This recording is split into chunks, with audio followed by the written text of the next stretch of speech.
Good day and good evening, and welcome back to Walk and Talk with me, Caetsu Chaiji, but you can just call me Kai. And Happy New Year!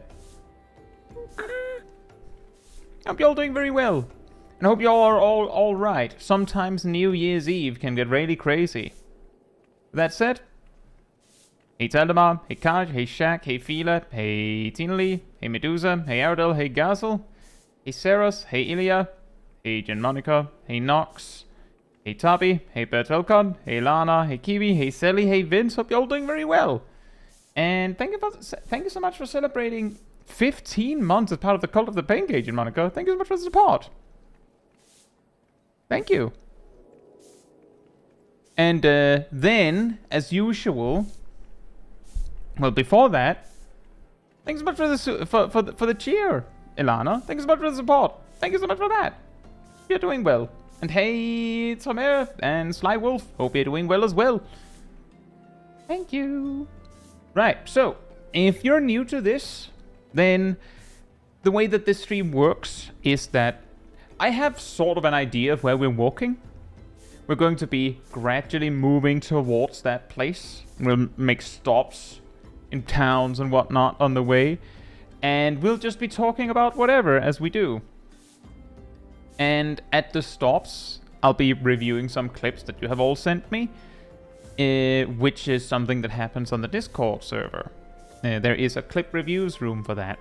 When sometimes it's something where someone just wants to show something cool they did. Sometimes they want to like show off something because they saw something weird. Sometimes they're asking for advice. And then, you know, we review what they're doing so that we can see if they can do it better. And that's pretty much the stream. Exactly, Caetsu's long stops. And I end the Sackboy. Hope you're doing well as well. So, how about we just get started? I had a plan to go north. See, where's the path? It's there. Whoops. Hey, Evis. Hope you're doing well as well.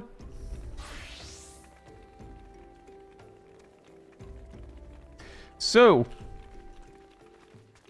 we just somewhat recently had 7.4. And many a time, I've had the, so what do you think about Gunbreaker?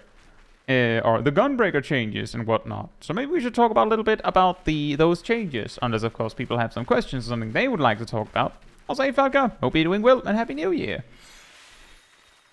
So, in addition to Gunbreaker getting some major changes that I have talked about a bit more, we also have some significant changes beyond just, you know, potency changes and such on White Mage and Red Mage.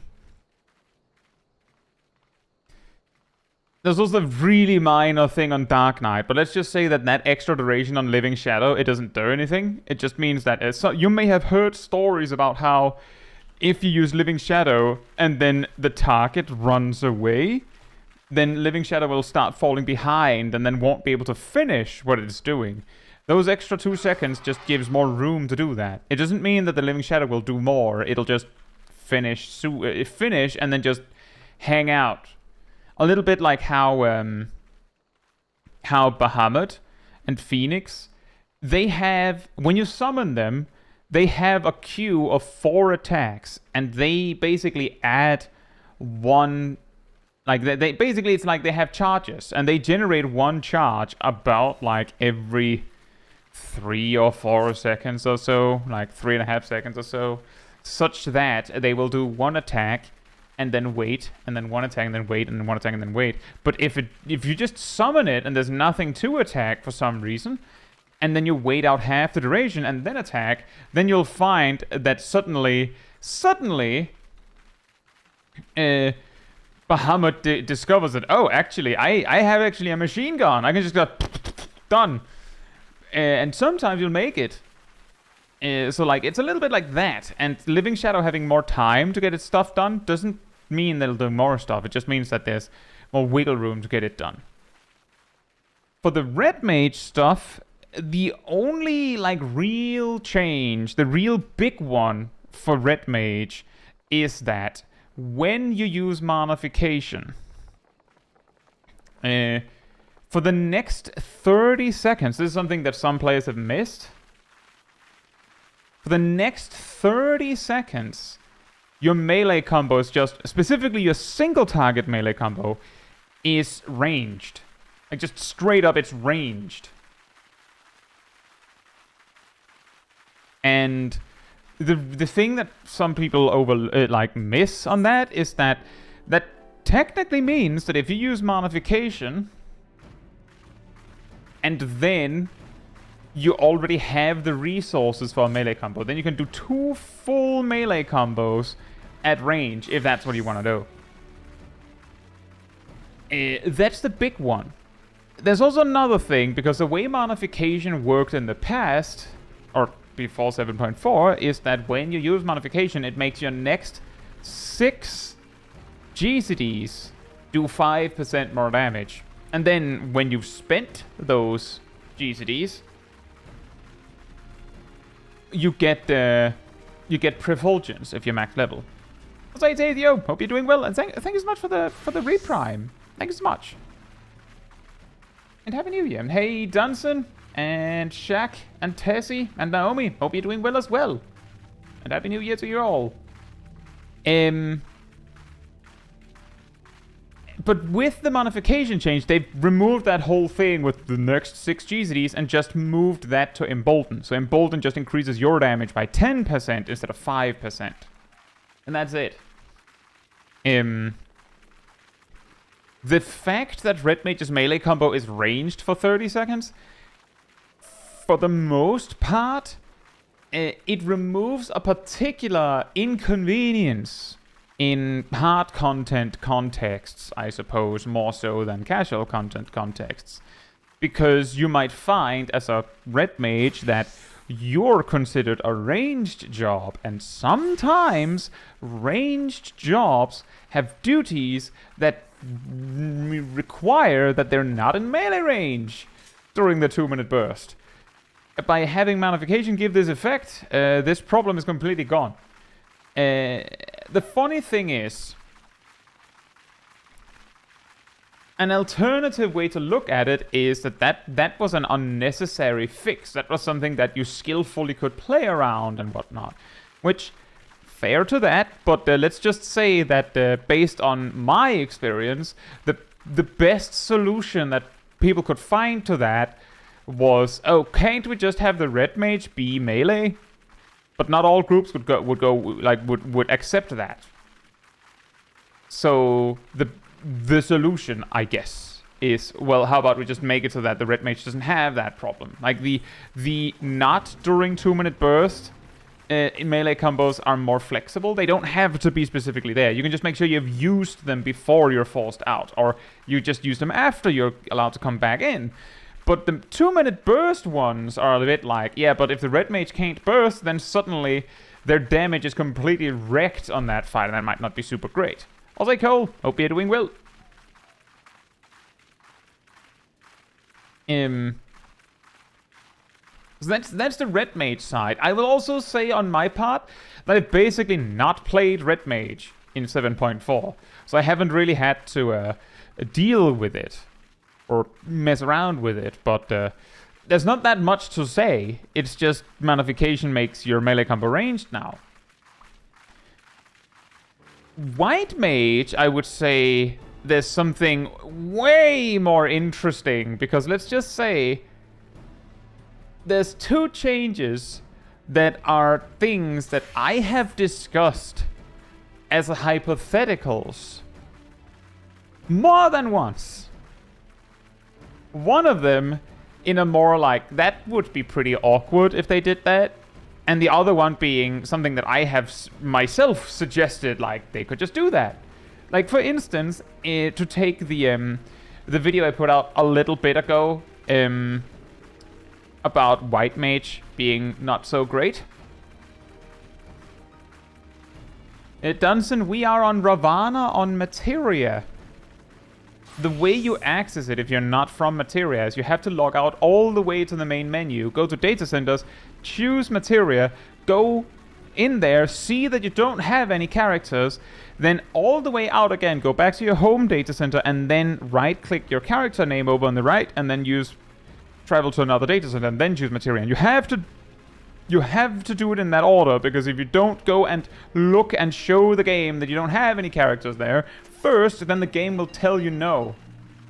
Because Final Fantasy XIV is amazingly well, good, and smart, and fantastic, and there's nothing weird about this game ever.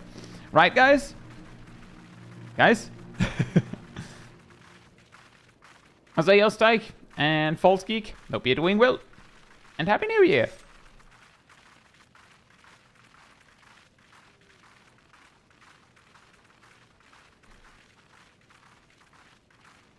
Like says, our red mage hated certain parts of M7S and M8S so much that they went to Summoner and hated that as well. Oh, yeah.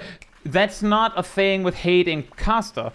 The problem there is that they basically went, oh, that's really annoying to play a mage that has to get into melee range every so often, and then switch to the other mage that has that problem too. Like, they specifically swapped to the other mage that has that same problem.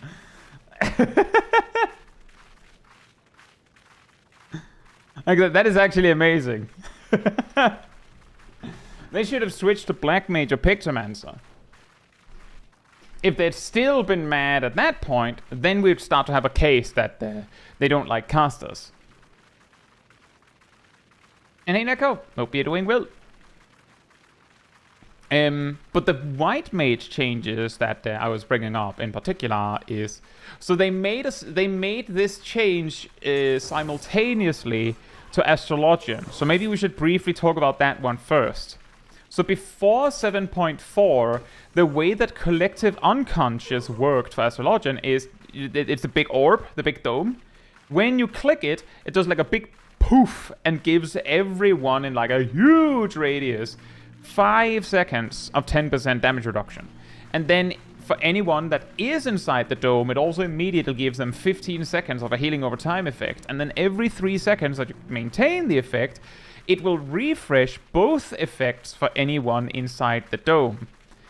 After 7.4, they changed it so that the healing over time effect is still applied by the dome and is still refreshed by the dome. But the big burst when you use collective unconscious gives 10 seconds of damage reduction, and that's the only damage reduction it gives. You don't get to refresh it or maintain it by channeling the dome, which is a little weird. Like, thematically, it's a little strange that that they make it so that maintaining the dome doesn't maintain the damage reduction, when you'd think that the dome is meant to be, you know, like a protective barrier, I guess. And the reason they made this change is because White Mage's Plenary Indulgence, which has an equivalent 1 minute cooldown to Collective Unconscious, and technically an effect that helps you heal after damage of some sort, now just also in addition applies 10 seconds of damage reduction of the same amount. So like Plenary Indulgence and Collective Unconscious is like essentially a little bit like how Sage has Keracholi and Scholar has Sacred Soil. And the reason why they changed that, Medusa, was because now that come to think of it, that was a little bit of an unfair advantage, is my guess.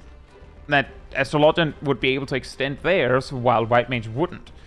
And one way they could make that more fair would be to, like, they could have just let Astrologian keep theirs on 5 seconds and then refresh every 3 seconds, I guess. But I guess they decided that no one's gonna do that. No one's gonna maintain it. No one's doing it anyway. So that's not a very good excuse. People will just be mad that it's not as long as the White Mage one.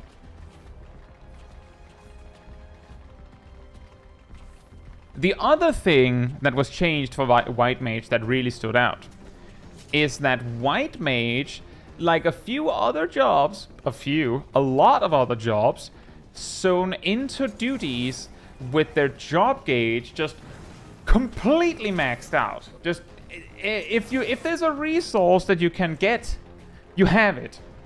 And so if you're level 52 of above, or above Inner Duty, you start with 3 lilies. If you're level 74 or above, you start with a blood lily. It's a little strange. It's a little strange. Like, I'm just saying, it sounds a little bit equivalent to if Pictomans are zoned in with already a Retribution of the Madine prepped up, or a Mark of the Ages ready to go, but nope.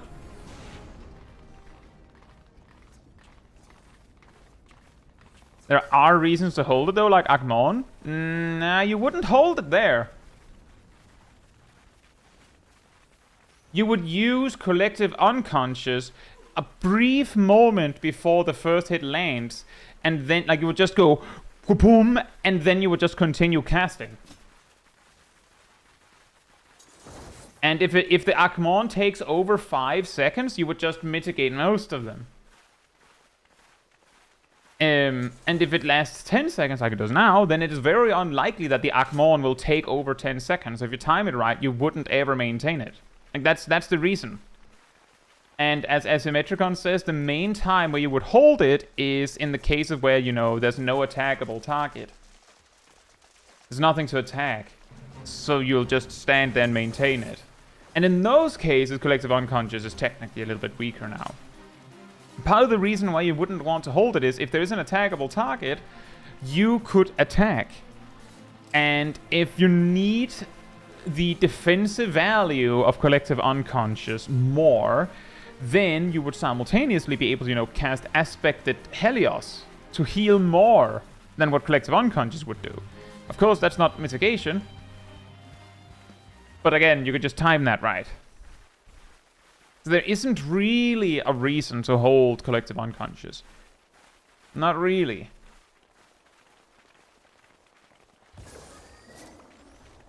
Now, see, the thing is, Sally, that's what I mean, is that it's not... It's like a buff nerf. It's like a buff nerf. Because before 7.4, Collective Unconscious gave you 5 seconds, which means that you had to, like, be really, really specific to make it last the whole thing. And after 7.4, they said, no, it doesn't maintain it anymore, but you get 10 seconds, just like that. And 10 seconds is plenty of time.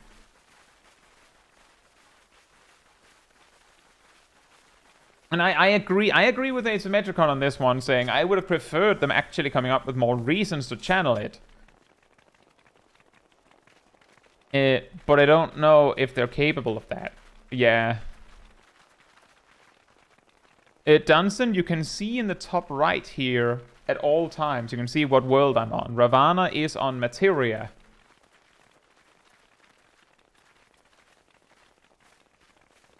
Thank you, Erdo. But yeah, I do agree it would have been better if they had just made it make more sense. Hey, go! Hope you're doing well. And thank you so much for 33 months as part of the color thing. That's crazy. Can I get a oh yeah?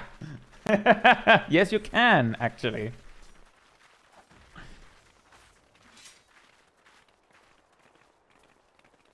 The thing is, Medusa, what I'm saying is that right now, you're saying right now there's no reason to hold it aside from just looking fancy with the animation. I'm telling you, Medusa. I'm telling you, listen to me. Before 7.4, there was also no reason to hold it. And you can say, well, you could maintain the mitigation. People didn't.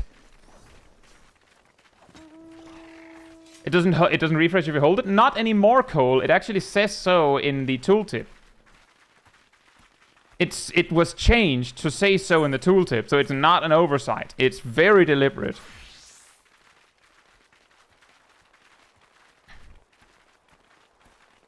Like, they specifically adjusted the tooltip to clarify that it is only the region that is being maintained. So that's not a bug. And it's also something that, again, I reiterate, happened with 7.4, where they buffed the damage reduction duration from 5 to 10 seconds.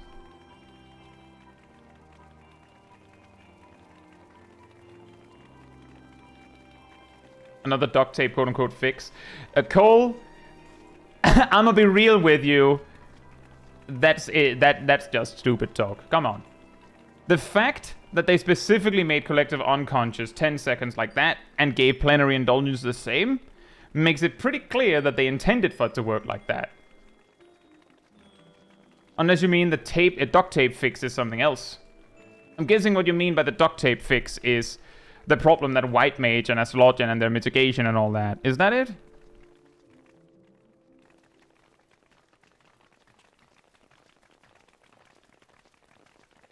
I'll say Rust.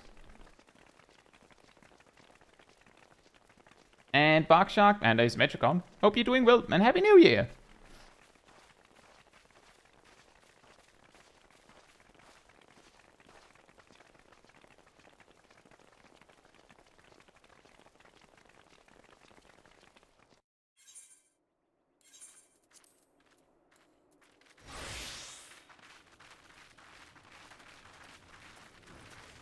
Channel ability with 0 advantage of channeling is too funny. You have to remember, Cole, I don't know if you missed what was being said. But, like, I mean, there's the reason why there's 0 advantage to maintain it is because, well, the counterpoint is you still maintain the regen effect.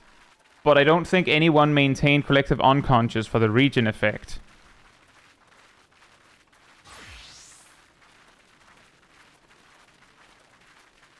Because that one is still being maintained.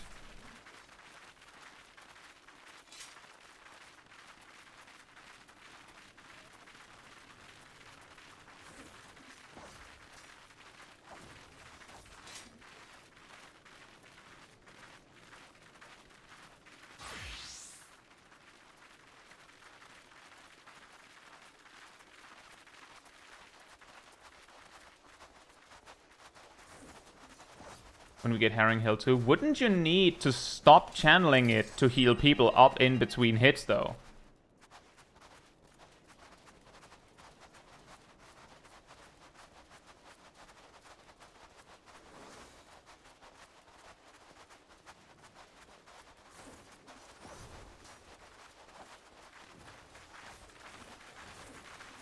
Like, I'm just reminding you, Cole, that the it's not being refreshed anymore change was accompanied by increasing the base duration from 5 seconds to 10.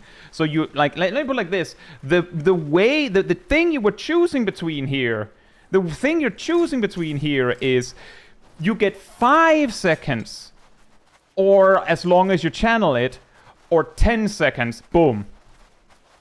I'm willing to suggest that in nearly all situations, the strict 10 seconds is a buff.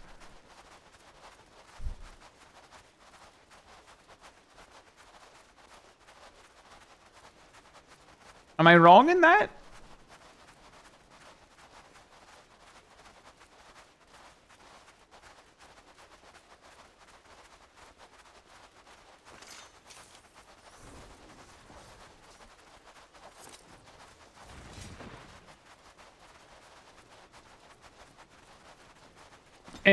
I don't think that that's what they did, Cole.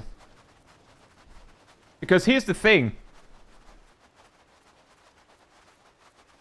Really, once again, Cole, really important detail here. Before 7.4, Collective Unconscious applied 10% mitigation in a 30-yard area around you for 5 seconds. And then it just refreshed nearby. So they had already made the code to make it refresh. The only thing that they had to do was go in the code and change the number from 5 to 10, and then they decided while they were there to remove the code that makes it refresh the effect. So I don't quite understand what you mean by they probably copied Kerakoli. And the regen effect is still there, yeah. That one still gets refreshed.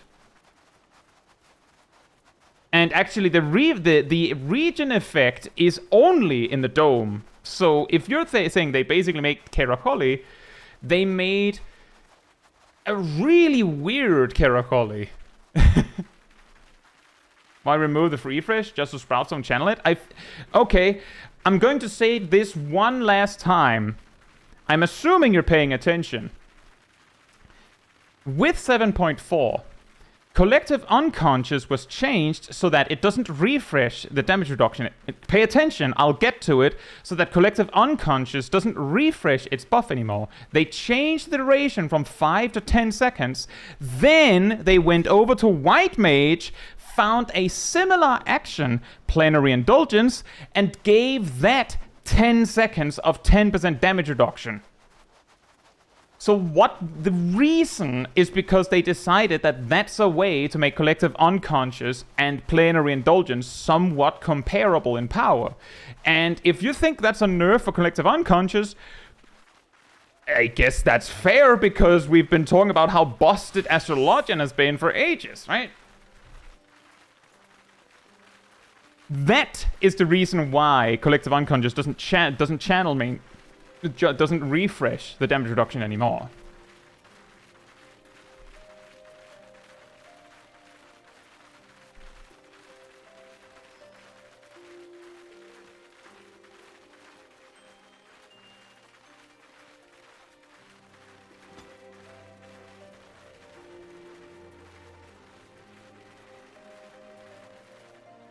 I do understand that it's a little bit of a strange thing to remove, because like what difference did it make? My best guess is that if they had kept both the channel effect of refreshing the damage reduction and buffed Collective Unconscious to 10 seconds to match Plenary Indulgence, then players would be saying that White Mage still have the inferior version of that specific feature, because Astrologian has the ability to extend it while White Mage doesn't. And if they had made it so that Astrologian only got the 5-second versions, like Collective Unconscious was unchanged, then it is possible that people would be mad that White Mage, who got this feature second, gets the better version. Or something weird like that. Like, my best possible explanation is the devs just going, screw it, just make them the same. Then people don't have anything to complain about.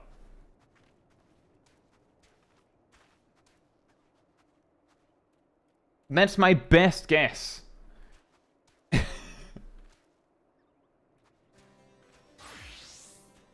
Sally says, I've already seen some people say White Mage still has the inferior version because the healing is tied to GCDs, but those people don't play White Mage or whatever. Yeah. My experience with the Plenary Indulgence change is that in dungeons where I have Rapture, is that I'll see a Raid White incoming, I will use Plenary Indulgence, Raid White lands, and I'll just use Rapture afterwards. Whereas in the past, I would be like, well, to get the most value out of Plenary Indulgence, I have to use Plenary Indulgence after the damage lands, which then means that I have this awkward situation of damage lands, weave Plenary Indulgence, then Rapture. Whereas now I can just preempt it and get maximum value of both sides.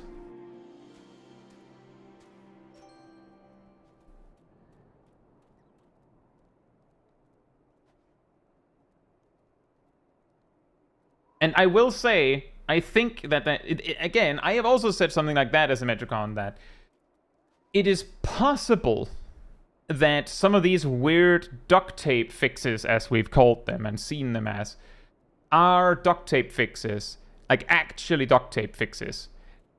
And that they seem like that because there's something coming in 8.0. But, as I've also said before, at present, we don't have 8.0. We don't have any evidence of 8.0 being what we are, like this promised land that we're hoping that it'll be.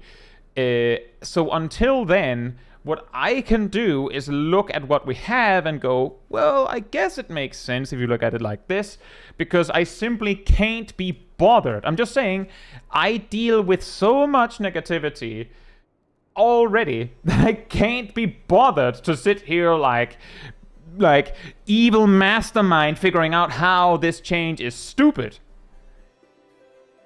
Because I think it's more interesting to look at how it is smart. As I said earlier, Yannick pointed out the thing that if you try to repair your gear, there is this new feature that you can just click repair all, but when you do that, it goes through and repairs first this section, then this section, then this, and then finally inventory. And it does it one by one. Of course, it skips sections that doesn't have anything in it, but it almost looks like, instead of actually, like, allowing you to repair everything, they just made an auto button that just does the equivalent of repair all, repair all, repair all, repair all, repair all, repair all, repair all, and then done. And the best possible explanation I can come up with, it arguably does what it says, the best explanation I can come up with for why it does that is basically to point at other things in the game and be like, yeah, but at the same time, if we're going to assume that everything in the game that is just menuing like that has to be instantaneous, then why is it when I use quick synthesis that it doesn't just go and then make 10? Why does it have to make them one by one? Because, not game limitation, but because just like it takes you a few seconds to cast a spell, it takes a few seconds to craft a thing, and it takes some time to go somewhere, and so on. Like, it's possible that the reason why this thing is slow is because the developers decided that. It's also possible that it is that they just, duct tape made the repair all function, and that's why it is like that. But it is equally possible that they went, yeah, well, we didn't plan to buff repair all, not that it needed that or needed to be nerfed. But that wasn't part of the deal. Players are like, why can't you just click repair all? Why do we have to go through this song and dance and repair each section one by one? And the developers go, well, you don't have to. Here you go. And then the player's like, why do I have to repair everything one by one?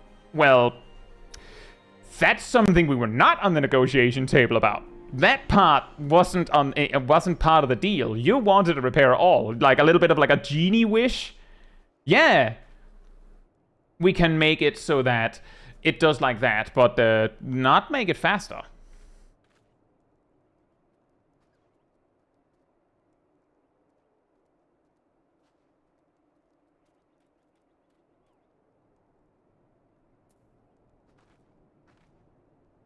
And hey, Kefka.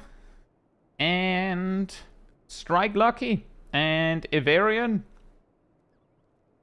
And Fun Gaming and Silva and Darth. Hope you're doing well. I don't quite agree with that, Fun Gaming. I've heard some people say that both Samael Darkhold and Aurum Vale, in addition to the visual changes and the packs being moved around and whatnot, that the enemies have been made to do less damage. I've done both of the reworked versions of the dungeons multiple times. And I don't agree with that. I'm very willing to suggest that some of the people saying that they straight up do less damage and have been mega nerfed haven't done the dungeons in a long time. And like, last time I was here, I was a sprout or something like that.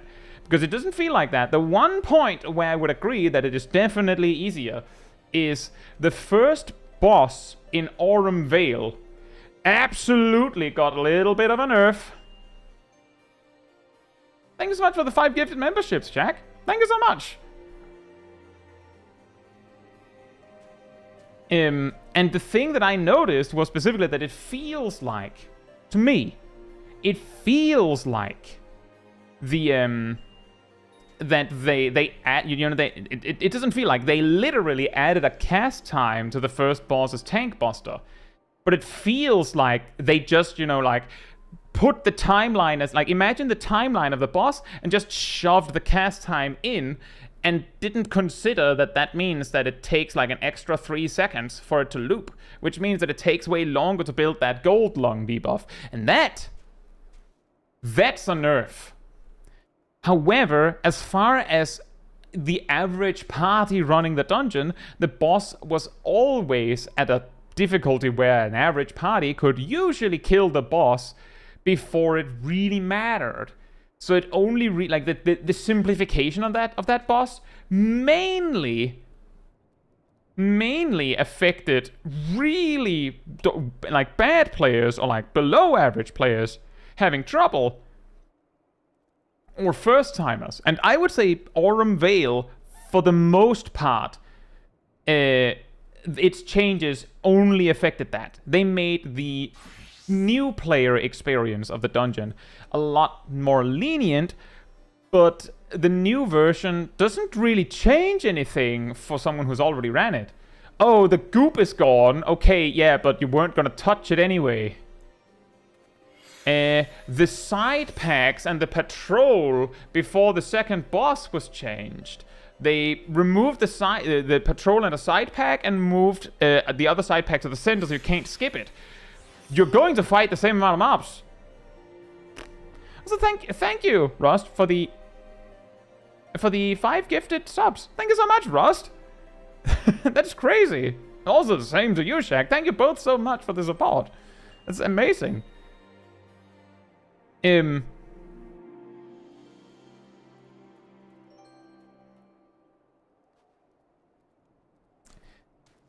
And for a first timer on that room with the patrol and the 2 side packs and the last pack, you would probably fight the same amount anyways. And then the only other case is when someone sometimes tries like dodge the patrol and then they get a side pack and the patrol and then suddenly it goes crazy. The one point where they definitely nerfed some stuff in Aurum Vale is that the pack right after the second boss was reduced quite a lot. Thank you so much for the 5 gifted subs, Ilana. That's crazy. Thank you. I think there's something about a hype train exploding also over here. Wow. I get what you mean, Fun Gaming. I'm not saying that, like, let me put it like this. If they had not made this change, I would have said nothing. Like, if they had left the goop there, I wouldn't have said a thing.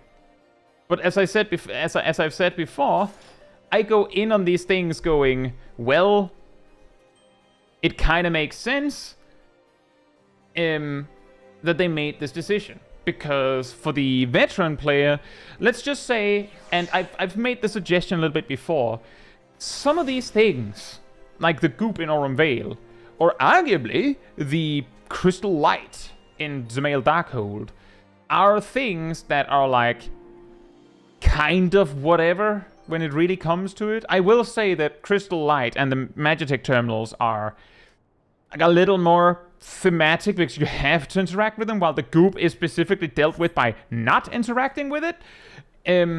But let's just say that if Aurum Vale in 2.0 already didn't have goop, then no one would have been like, why is there no goop here? Like, the specific reason why people are mad that the goop is gone is because it was there. Which I know is a really weird argument, but my point is that sometimes players are going to be really uppity about any changes to the old content, whether for good or bad, specifically because it has always been like so. As in, the reason that it should be like this is because it has been like this for 10 years. It's not, it should be like this because it's better like this. Now, whether Aurum Vale with goop or without goop is better, that's a really difficult thing to weigh. And arguably, the experience for someone that has already done the dungeon more than once is probably going to be the same. Which is why I'm kind of saying the removal of the goop does nothing for the player that has done the dungeon before. And it makes it like 1% easier for a first timer. Which is why I'm also like, I mean, if they hadn't removed it, I wouldn't have said a thing.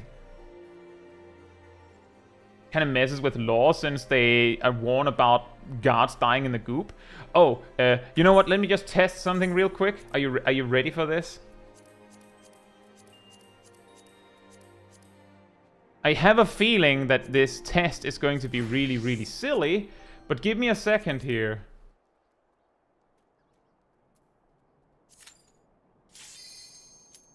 Thank you for the additional gifted sub, Ilana. Did you specifically snipe Gazel? Yeah, this is what I'm going to check, Silly, because this would imply that the guards are incredibly stupid and incompetent.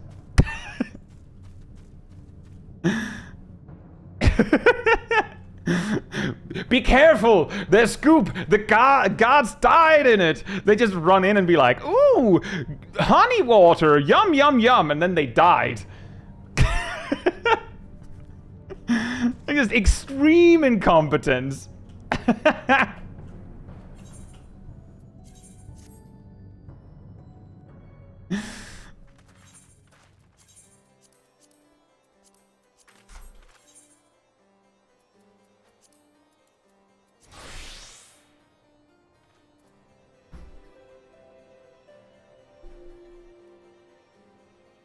Dart says, I'm actually slightly mad they kept the jerk anglerfish. I don't like tanks doing wall-to-wall and not knowing about it. If you don't know it's coming, you will die.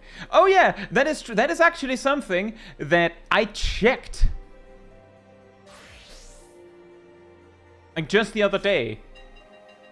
Because I was like, I reviewed the changes in Zemail Darkhold. So I had to specifically check because here's a funny thing. Anyone that got into Final Fantasy XIV, I believe during Endwalker, will not know this. But check this out. The reason that the section of Zemail Darkhold from after the first boss to just before the second boss is completely unchanged is because they already reworked that one. But I don't recall anyone going, no, they removed the death cliff. No, why? How could they? No one cared. Well, very few people cared. And they were like, yeah, it's probably for the best.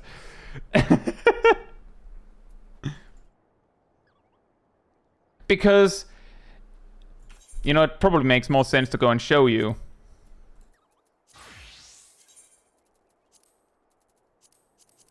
Since we're explorer moding already.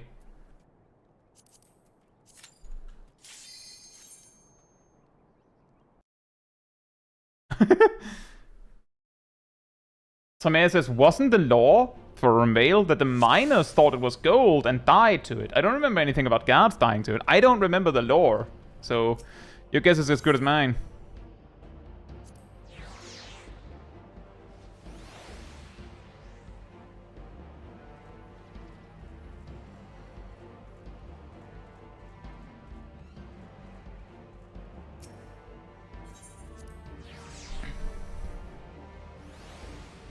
That's another funny one, actually, Turkey. That sometimes these cries of agony over changes are from people that haven't run the dungeon in a long time. Thank you for the 5 more gifted subs, Elana. Be careful, but thank you so much. That's ridiculous. Wow. Wow. So in the past... Just to clarify here, in the past, I don't recall if the opening was here or like they actually put a wall here, but in the past, there was like down this way, like all the way here and down there was like a cliff you could fall down. Like you could actually slip and just fall down there. And the reason why that's a problem is because the frog that was here, you know, like somewhere around here, one of the toads, was positioned such that it could randomly yoink you at an angle and drag you down there. And then you would fall down there, and there was another toad down here. And like a pack of mobs. And I think there was an additional pack of mobs. And indeed, you didn't die from falling.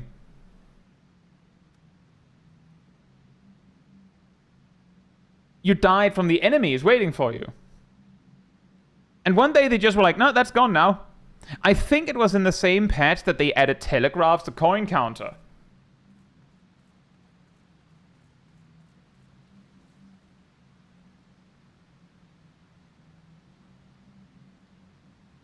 Because yes, once upon a time, Coin Counter, the second boss in Aurum Vale, like all of those markers showing you what he's doing weren't there. You just had to know that when he does the cone laser, that he's actually safe in melee range. I've also fallen.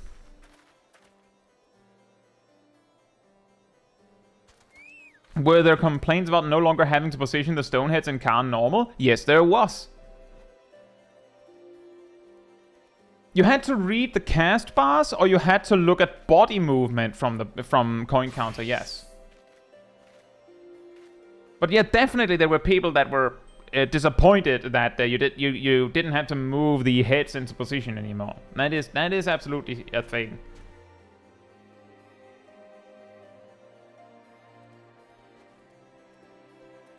And again, it's one of those things where it's like, the old version was definitely something where you like noticed more.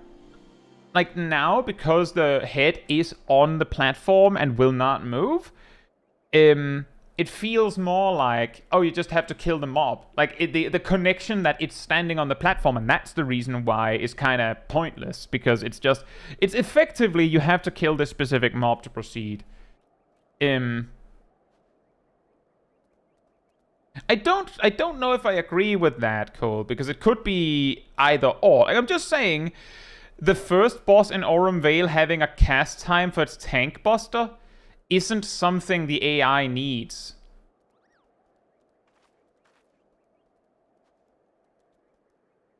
The removal of a patrol and a side pack before Coin Counter isn't something the AI needs.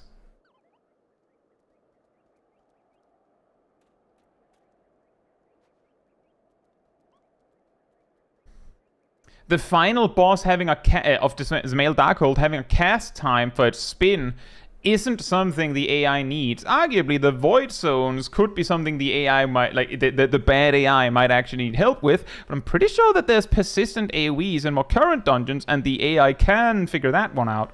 So some of these things, they make sense to argue that they're made because AI, if you start from that point. But if you ignore that point for a second, there is an argument to be made that maybe they just decided that it made more sense to make it this way.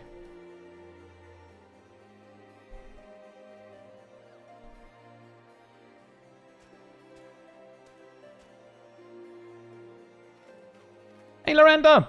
Hope you're doing well, and thank you so much for the subscription. Thank you.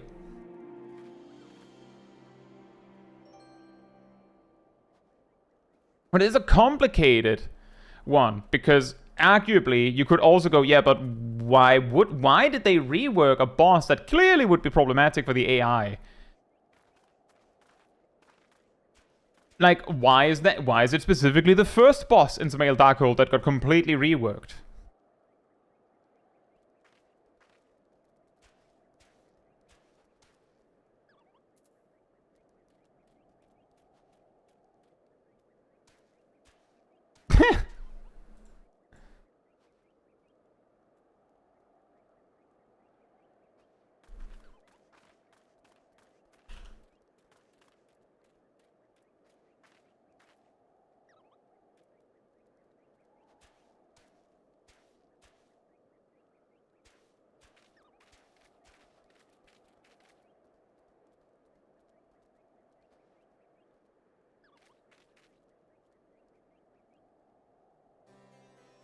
But yeah, basically what I'm saying is that if we assume that all of the changes are in bad faith in some form or another, then it's very easy to argue something really bad.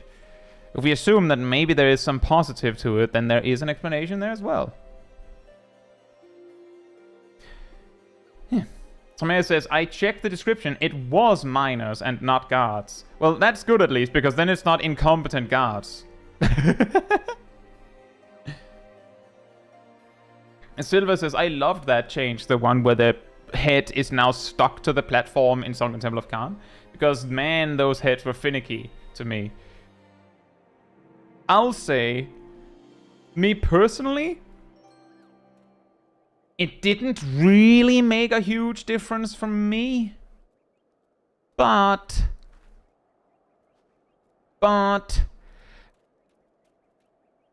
it was annoying that sometimes the head would just be like, you have placed it correctly, you're standing still, it's standing still, and that right as it dies, it just goes, nope, actually I'm over here, and then it doesn't count. Like, I think that a better solution, in my opinion, a better solution would have been if they made the platform a bit bigger. Then they didn't need to, like, to duct tape it to the platform. Just make it a bit bigger. It'll be fine.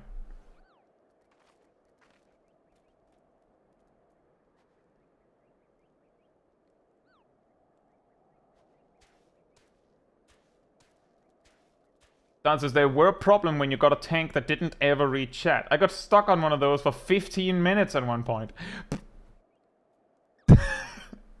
That's impressive, in a way.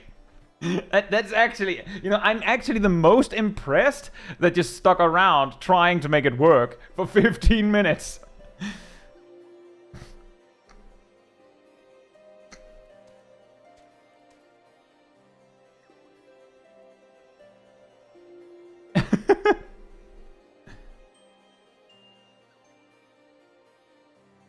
It was this enemy hitboxes moment. People complained about immersion breaking in trash packs with them glitching into each other. So they just made collision. Now we had this.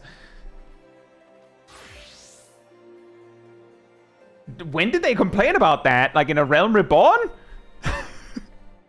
Hey, Dead Man. Hope you're doing well and Happy New Year.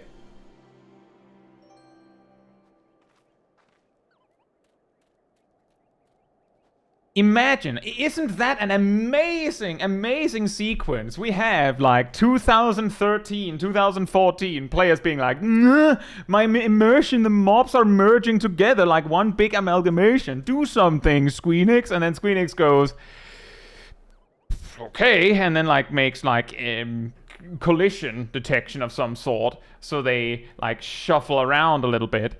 And then smash cut to like mid-late Endwalker dungeon packs where some mobs are so big that they'll shove everything away from them, and the mob itself is wider than 5 yoms, so you cast flare on it and hit nothing except itself. What a butterfly effect. 10 years plus later, people are like, man, it's really difficult to get the AoE right on these packs because they're shuffling about. Hey, Grim Raven, hope you're doing well, and Happy New Year. That is really funny. That is really, really funny.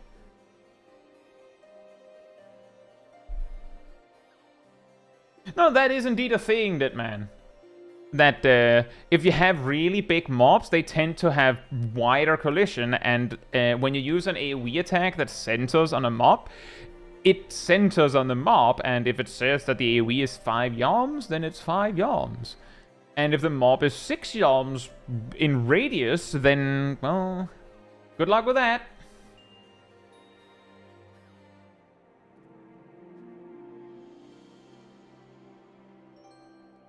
That's why in M7 you can see sliding around. Yeah.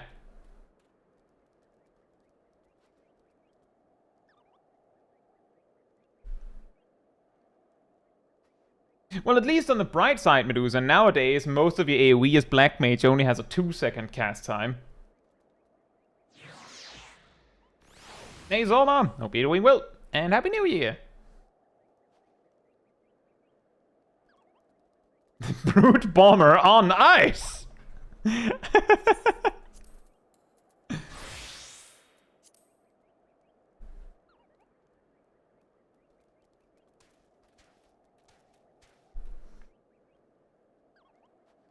We'll be making history.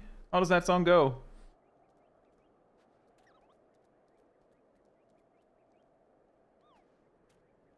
Right.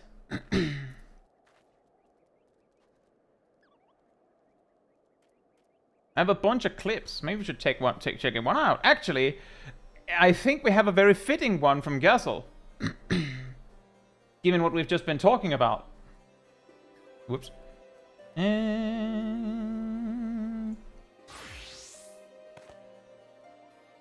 So Gazel went for the archiving purposes and recorded a squadron run of Aurum Vale. By the way, it should showcase some of the things that the actually stupid AI, the squadron one, actually need to be capable of doing a dungeon like Aurum Vale.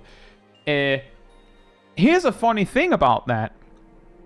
For those that haven't used squadrons very much, squadrons have a built-in colossal AoE damage reduction.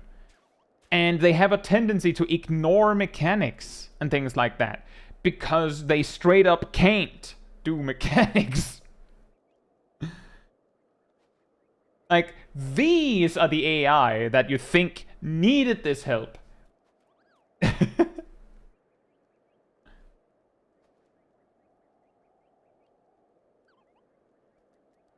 Also, hey Ham, hope you're doing well.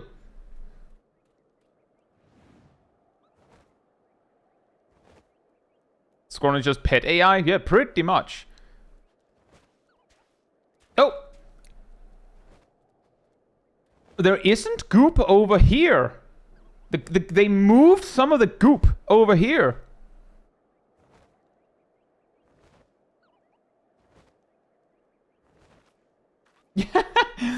Oh, that's an actually pretty interesting sequence, Ibis. The monkey paw curls. We don't like mobs intersecting into each other. Okay, we're at a collision. These mobs are really annoying to place in this dungeon. Okay, we'll make them stationary.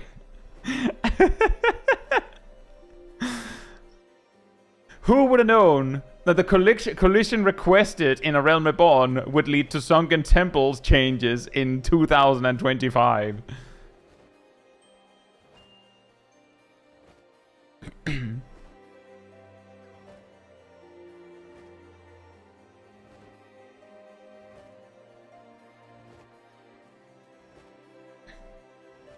At least you can place pets? Well, I mean, I think the intended solution is that you use the orders to, like, bring the NPCs to you and things like that. But it's so jank.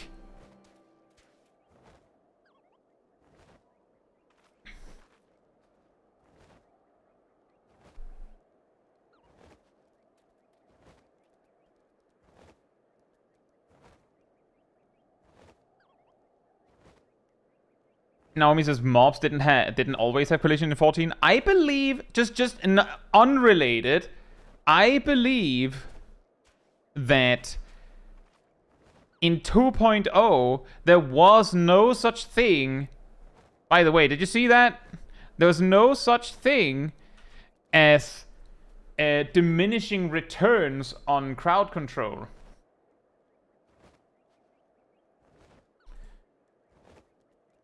Check this out. The auto attack's doing like nearly 200 damage on the tank, so the telegraph here surely should do more, right? 82.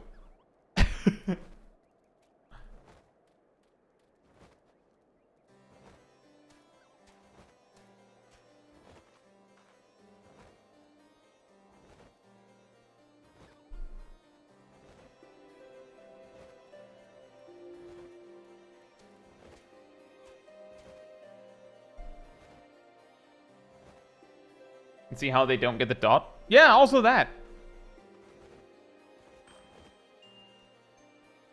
I'm actually surprised that the boss even targeted the tank with a circle AoE in the first place. Because I was starting to believe that the NPCs couldn't actually be targeted by things. But I guess maybe the circle AoE could randomly target pets in the past.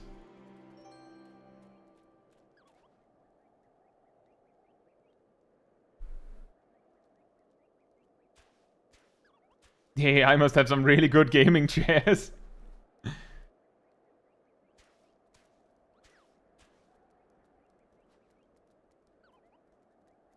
Cultus, I had one of the AI die to coin counter and wipe me twice while trying to do this with squadrons once.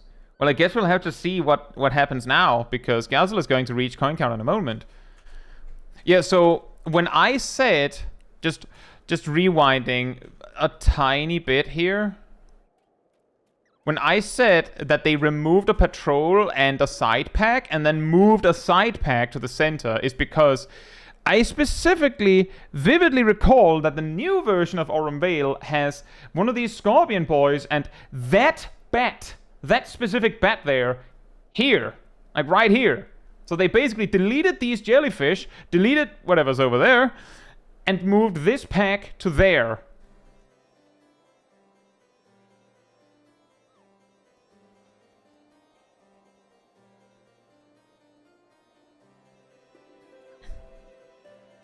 Which is like, as I said, and?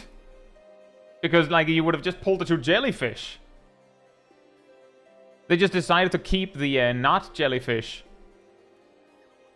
mobs.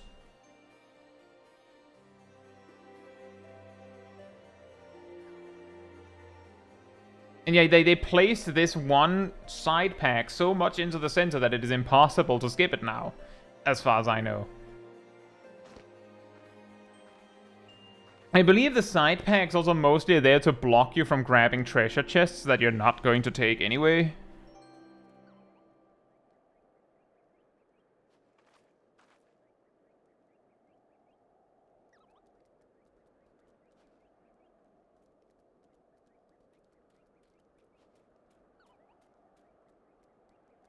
Uh-oh.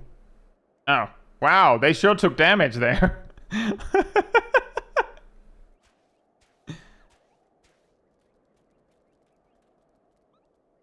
That did damage. But it's not surprising that the gladiator just took it. Just the other day, we saw a ninja just tank it and survive. And here comes the bit where I'm like pretty convinced that they've massively nerfed a pull. Those jellyfish are gone. I'm pretty sure the pack is only 3 mobs. And then one of the spirit blob guys has been removed as well.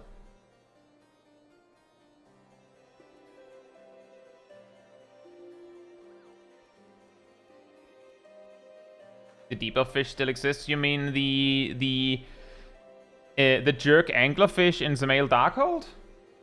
Yeah, I know.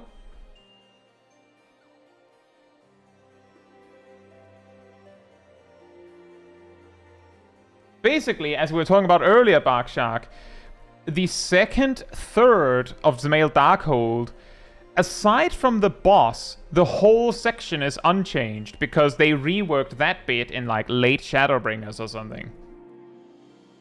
So there's no need to change it this time. They already fixed it. Quote unquote fixed it. And the jerk anglerfish survived back then.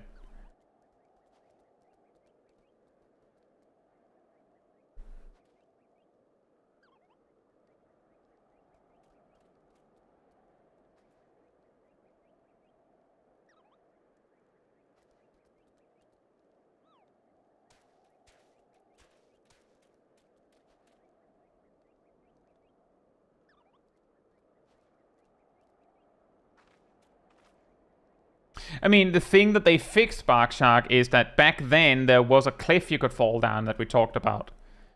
Where there were more mobs.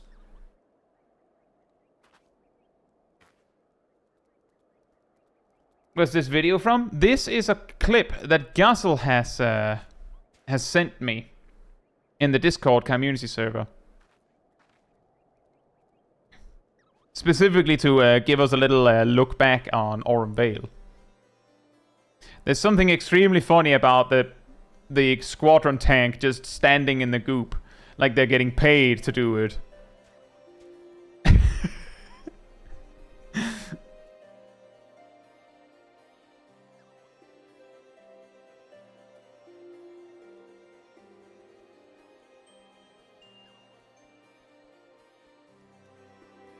They are getting paid, I hope. I don't know. What do you pay the squadrons?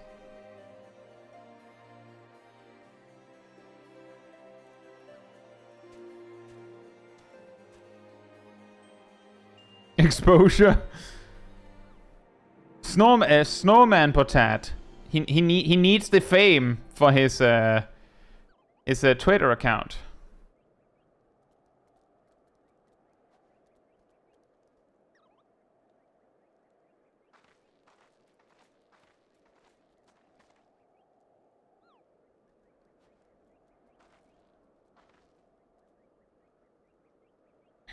Miranda says, isn't that technically why it costs company seals to do stuff with squadrons? That's their payment? What's with this game and having, whenever there's some sort of payment to people that comes up, they're getting paid in company bucks? Oh, yeah. Yeah, you can do crafter and gatherer work for me. What? Okay, sure. What's the pay? It's in guild, right? It's in scripts. What can I use those for? Well, you can buy stuff at my store. The poor retainers just getting paid in ventures. Yeah, thanks, Rowena.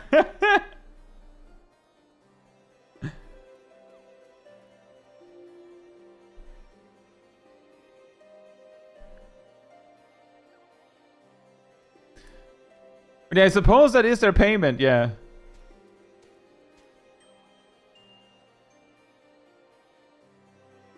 Oh, and the most important change, did Gazel include that? Turn to the left. Oh, well, I guess I'll have to make do. And the treasure chest is there now.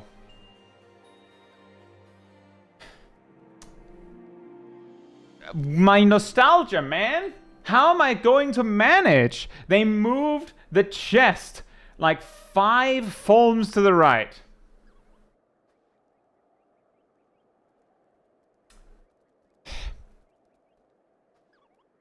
What's the point? We establish that the treasure is off to the side, and now 10 years later you change your mind.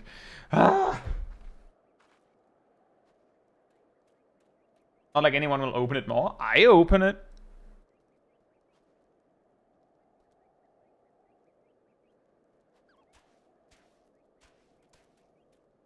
Plot twist, Gil isn't actually a real currency. People just let the Warrior of Light use it because we need primals. All the NPCs that sell you stuff for Gil, they're like, yes, you can pay with your weird toy money. Sure, whatever. I would have preferred something I could buy stuff with, but okay, Gil or whatever you call it. Sure.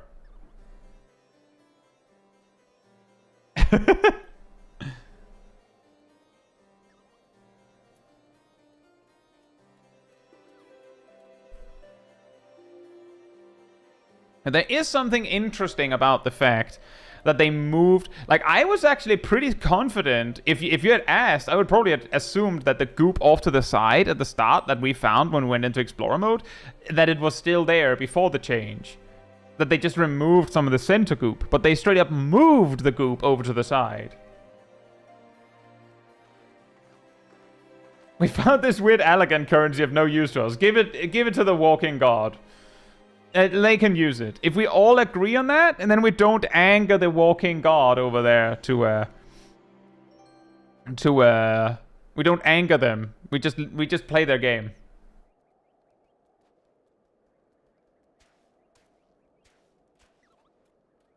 I just found that really funny. That out of all the things, I'm like, wait a minute. they moved the chest. Walking god is Small Kai lurking? Yes.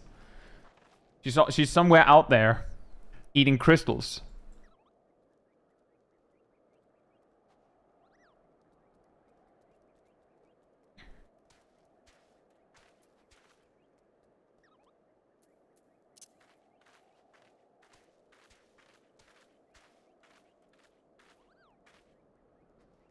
Play the game? I thought there was no more games. There's never enough games. That's why all the bosses are telling us no. It's because we're like, game time?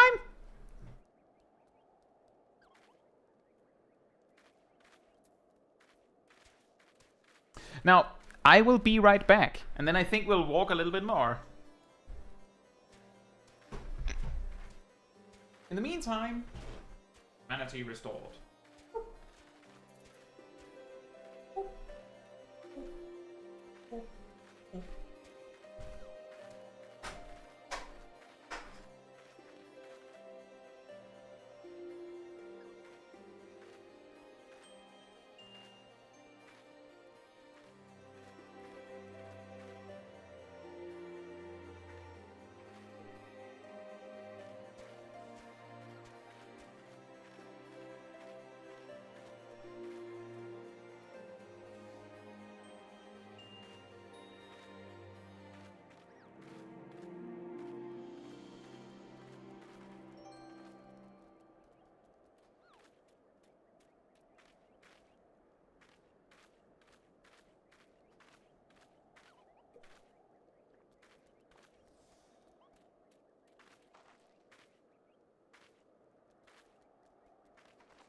Alright, I am back.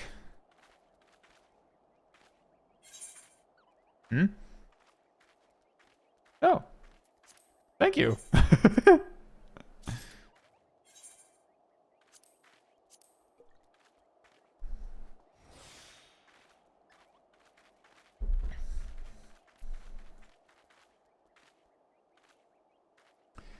Right. We go onward. Off into the north? I think it's north.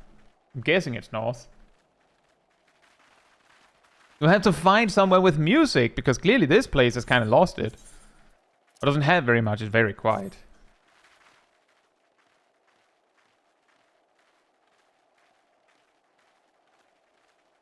Now that would be a pretty huge discovery, Tremere.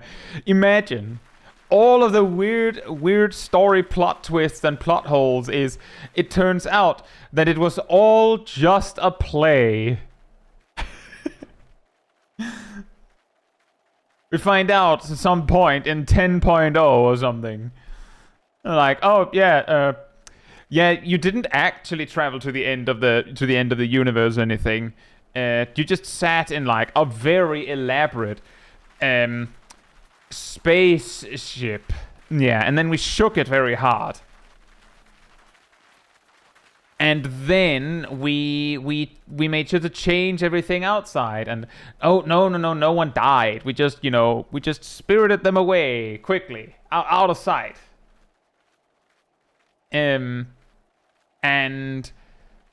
then, yeah, it was all just Xenos was your doctor. All this time you were in a coma.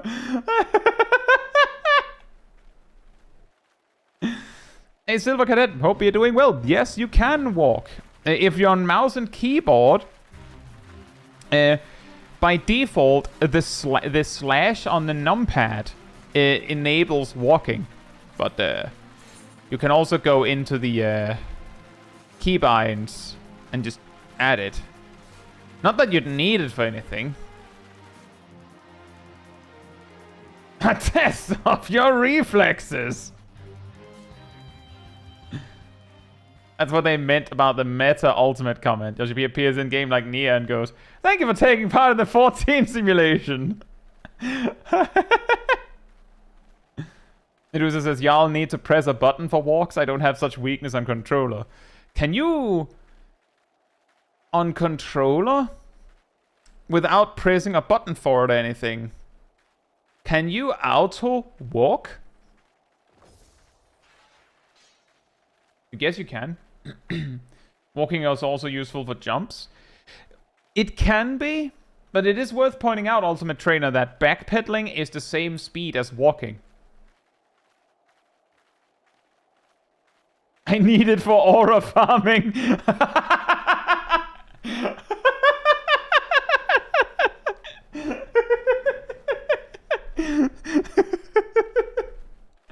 Nice.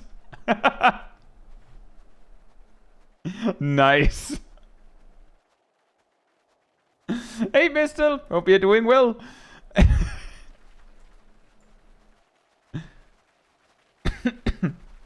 Ah.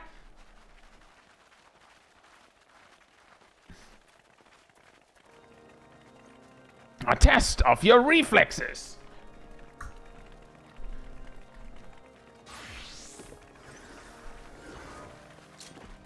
Yeah, I imagine so, Medusa. See, the trick is...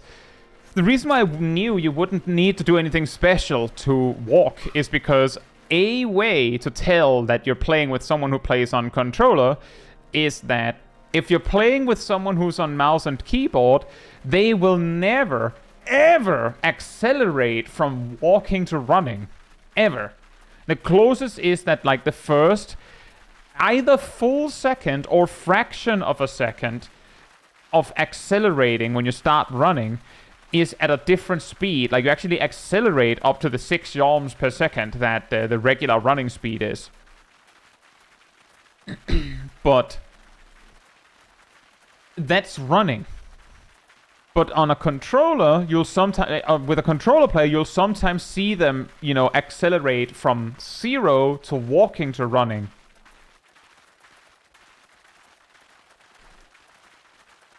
Not that it's like, I'm not like, oh man, that's a controller player. Ugh. No, I don't care. It's just like, oh, funny. Guess they're on a controller. I don't care. Jose, my barrow. Hope you're doing well. And Happy New Year. And same to you, Ultimate Trainer.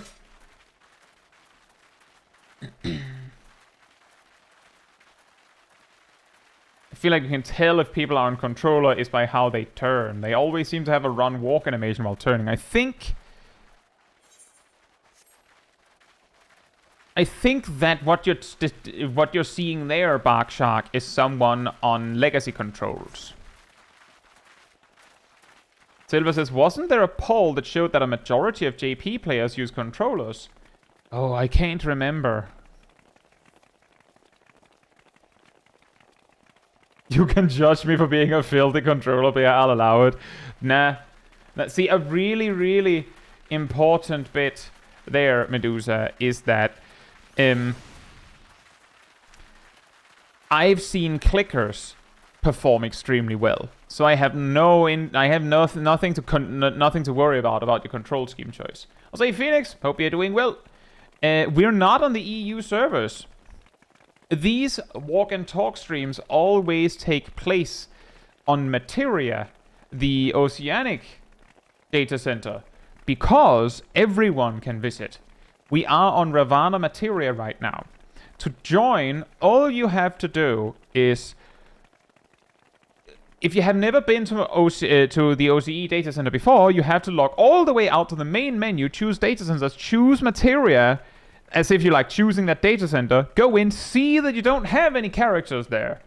Then you go back out to the main menu, data center, back to your original data center, find your character, right-click its name up in the top right, and choose visit another data center. And then you choose materia, and in this case choose Ravana, because that's where we are.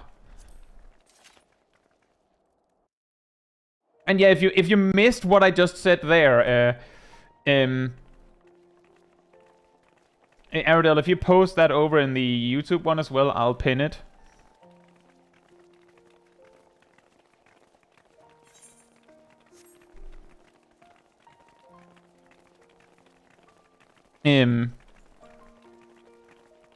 Why always the Oceania servers?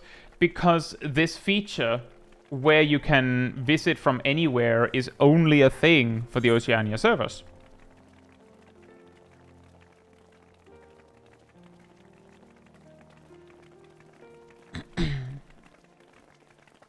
Like, I'm specifically here because it's a feature the Oceanic servers have, not because it's a feature that happened like that, and I'm like, oh, we're on Oceania and they happen to have this feature. Specifically, we're here because they have that feature.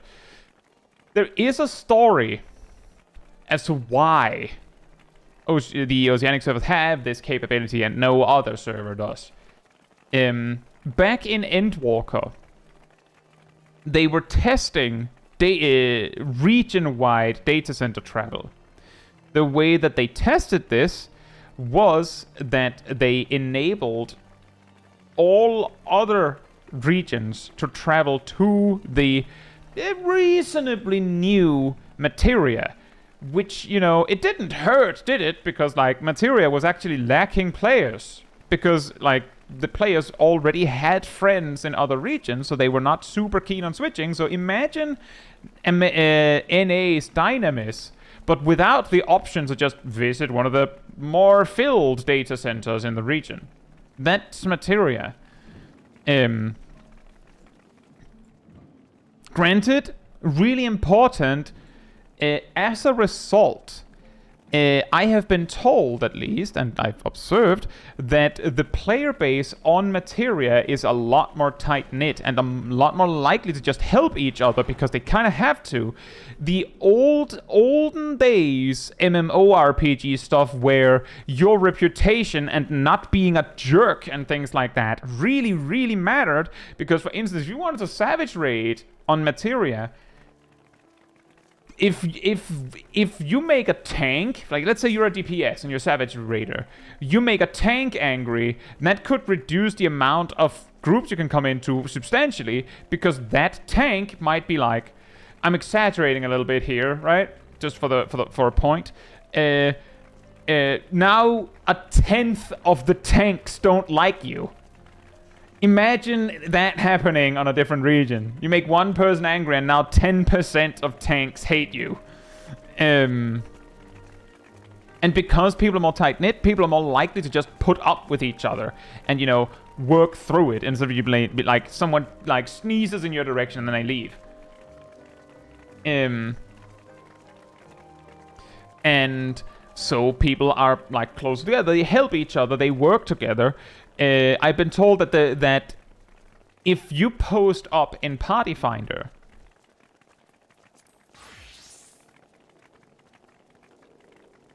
well, to be fair, I believe it's the middle of the night right now, but this does look pretty cursed, doesn't it? Wow. And people joke that Chaos is dead. Whoa.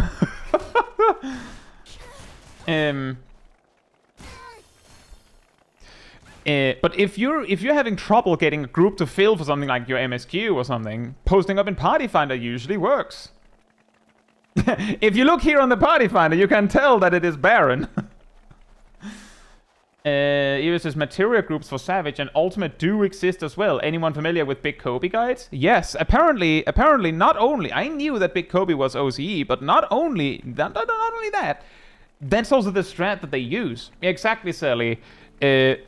I believe materias, like, day-to-day is more comparable to EU, where at least EU, maybe be also some NA data centers, but that if you're having trouble filling a group for something, check what time it is. Because it might be really late for the region in particular. And in this case, this is really late for OCE. So it's not that bad. But to get back to the point that I was making, because OCE was really, really empty like that, it was like, well, I mean, opening region-wide travel to them could help, right? Now people can come visit and hang out. And it's like a pretty quote-unquote neutral ground. And because it's really new, there's like less established and stuff like that. I don't know. There's like a lot that like spoke to it as a positive. So that was the beta test. I want to reiterate, because I usually bring this up whenever we talk about region-wide data center travel, because one of the follow-up questions is, okay then, that was a beta test. That's over now, right? Yes.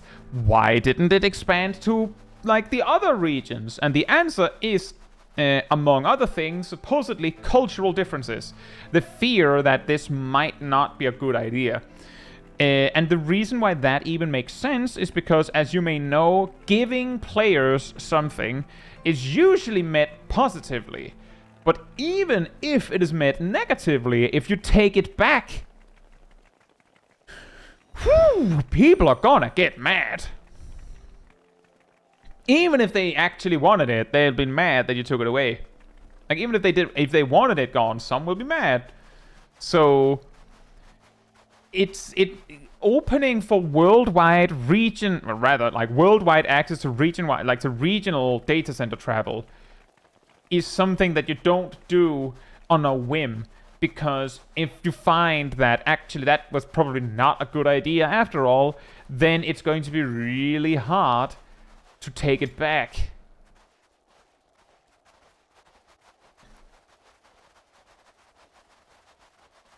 So it makes sense that they would want to be really, really, really sure that it's the right thing to do before they give the players this. And the cultural differences thing, usually when I bring this up, people will go, well, what do you mean cultural differences between NA and EU? They're basically the same, right? Nope. There's shockingly big differences between players and how they communicate, even between regions. There's definitely like the people that communicate with, like, internationally may be more similar. They may have something closer to like a more international personality that like makes it like, no, I have no problem talking with this or that region. But there is a difference, and as I've said before,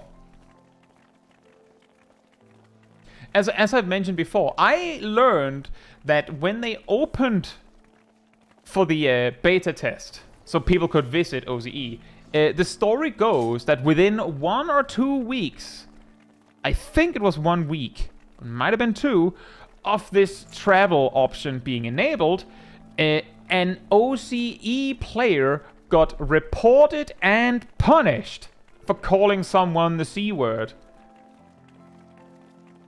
Now, the funny thing is, calling someone the C word is not offensive in Australia.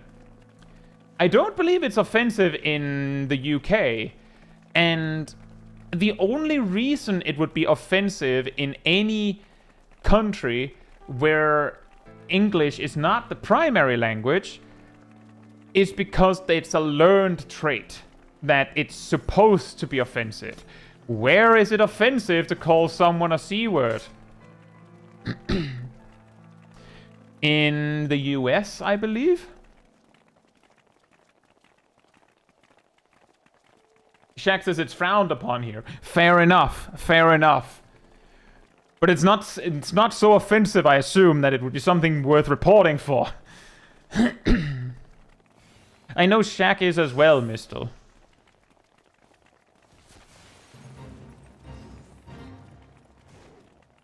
Yeah, exactly, mission fail. And also, I hope you're doing well. And Happy New Year. Which is to say, if, for instance, just random pulling a country out of a hat, a German found the C word offensive, they would probably have learned that it is offensive from the US or the UK. Because, like, technically, it doesn't matter to them. Maybe it'll be offensive if you call them the German equivalent. But, yeah, basically my point is that it took, like, a week for cultural differences that people suggest are not a thing to be a problem.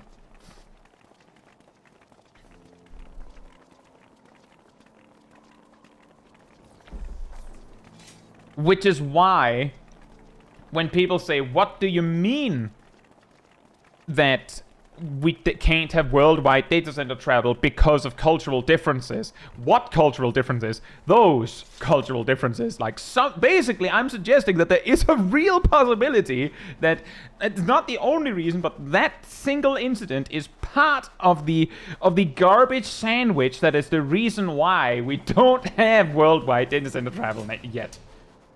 Or at least now.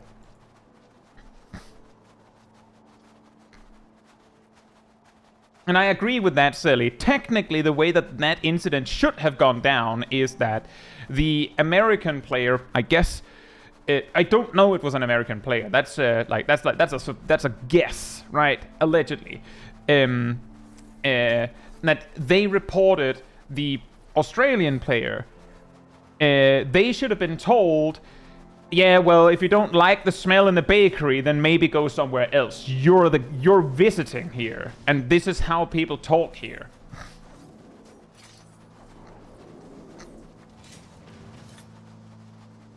I don't think racism is the word, Medusa. As I said, it's cultural differences. It's not racism. It's straight up just that Europeans communicate and act in a specific way that turns out to be different enough from Americans that it might be a problem to suddenly just open the gates. And we already saw this kind of cultural difference just visiting OCE. Like, take this for instance. Question: when you land in Labyrinth of the Ancients, you know, the Crystal Tower lands rate, the one with the dragon. Is the dragon tanked out on the edge of the arena or closer to the middle of the arena? Include what region you play in your answer. If you want to make it more succinct, you can say Narnia dragon for distant, or center or middle for middle.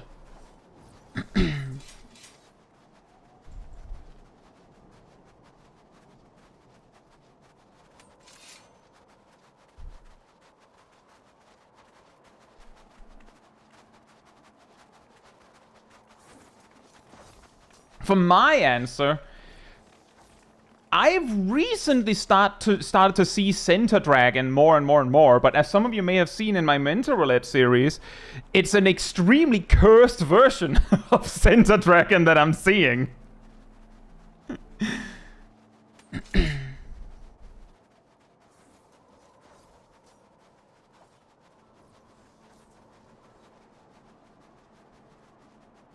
It does sound like there's some variety. I've been told that I've been told, because see, I can only speak for EU, right? In EU, sometimes you'll have players that try to forcibly produce Narnia Dragon. You know, either the first tank will do it, and if they don't, another tank will run to Narnia and taunt it. And if they don't, sometimes there'll be a healer that will run to Narnia and rescue to yoink the tank out there. Like, there will be some players that will try to force it. But I've seen this less and less, and usually it works. But basically for me, it's like a little bit of a mix. But I'm starting to see Middle Dragon more frequently. I've been told that NA has a much higher consistency of doing Narnia Dragon, because supposedly, again, it's stuff I've been told. So if you're like, no, that's not how that plays out, then fair enough. I'm not trying to like paint a picture that isn't true. I've been told that Narnia Dragon is a lot more common in NA, because in NA, if you don't, there's a much higher probability that you will not just get told to do it, not just get tried to forced to do it, but you might get reported for griefing if you don't, and anything goes wrong, even remotely.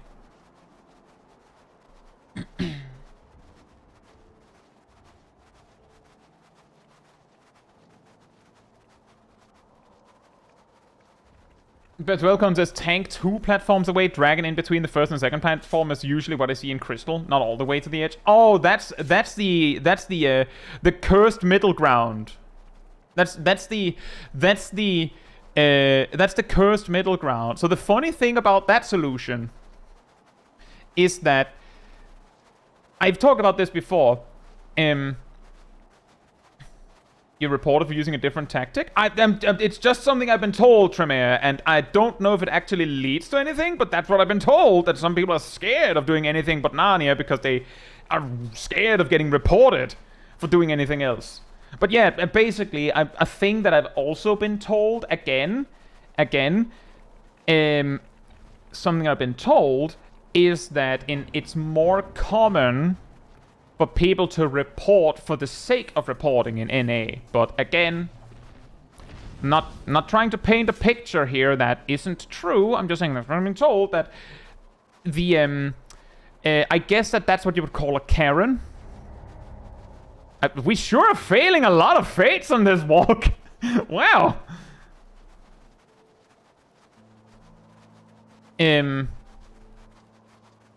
and that's what I've been told.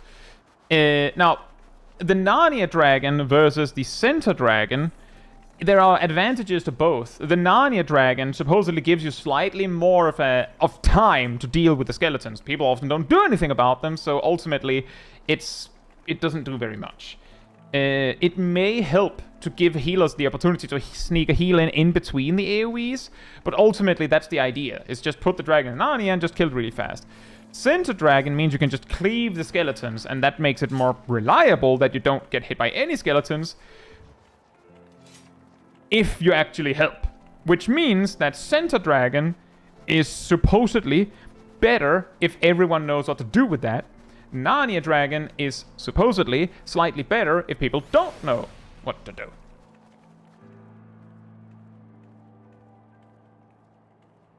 Yeah, there's a lot of ducklings.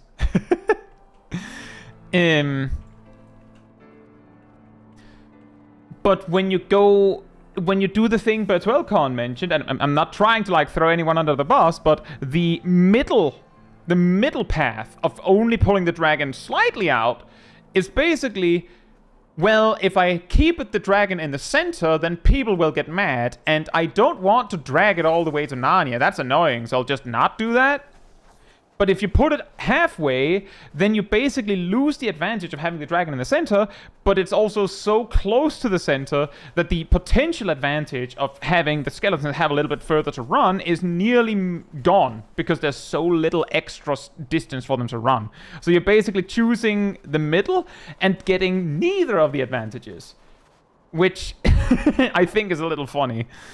There's also the additional detail that because you have pulled the dragon out a little bit, most of the people that would raise a flag and be annoyed that you haven't pulled it out will be in the like, technically the dragon is out, so I don't have anything to complain about.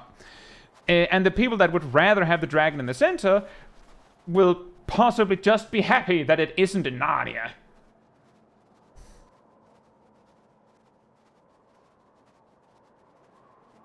Which I think is kind of funny.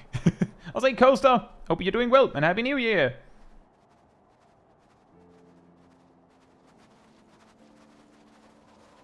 But yeah, that's basically these kind of things. Like, this is, like, happily, I will say that getting told that it's a much more of a mix between Middle and Narnia Dragon, regardless of region, somewhat regardless of region, is good. Because at least we don't have that difference. I've also been told that macro pastes are less common, and I've also heard that marker dance is less common, which are two things that that made EU and NA stand out as different. Because EU used to always prefer macro paste, and NA always preferred marker dance. But nowadays, people are more likely to just all use raid plans. Boom, done.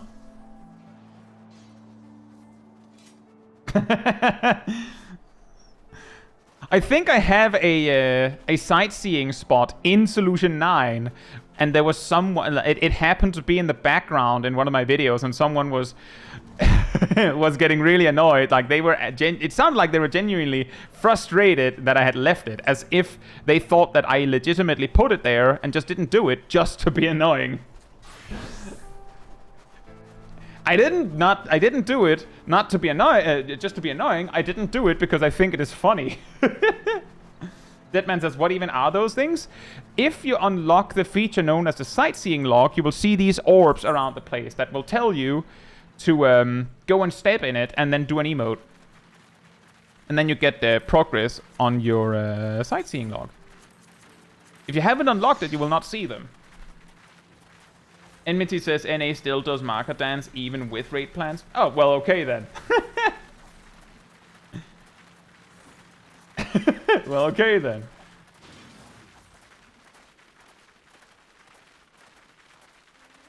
And I agree, Tessie, by the way. What's the point in reporting someone for making a mistake?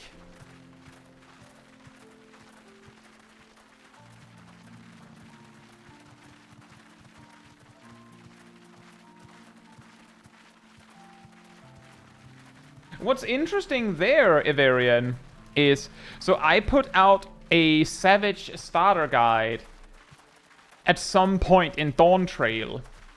And what's really interesting about that is that I mentioned the existence of macro pastes and suggested that those are more likely to happen in, for instance, EU, because, you know, if you've never done Savage, then how are you supposed to know? So now you know that they exist. And in the comments section of that video, I saw simultaneously EU players talking about this thing about macro pastes. Also players saying that no one has used macro pastes in years. So I'm going to go out on a limb here that if NA is still doing marker dance, it is very possible that some EU players are still using macro pastes. That it is just less common.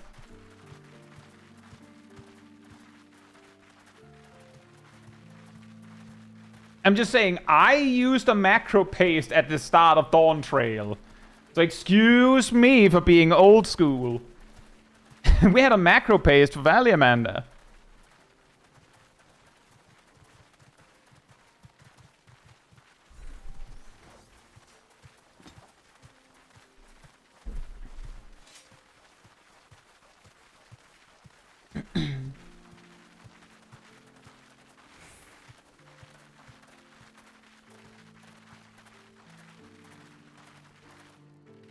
Stoof says the last macro I used was P4S. Fair enough. The last one I used was Valiamanda.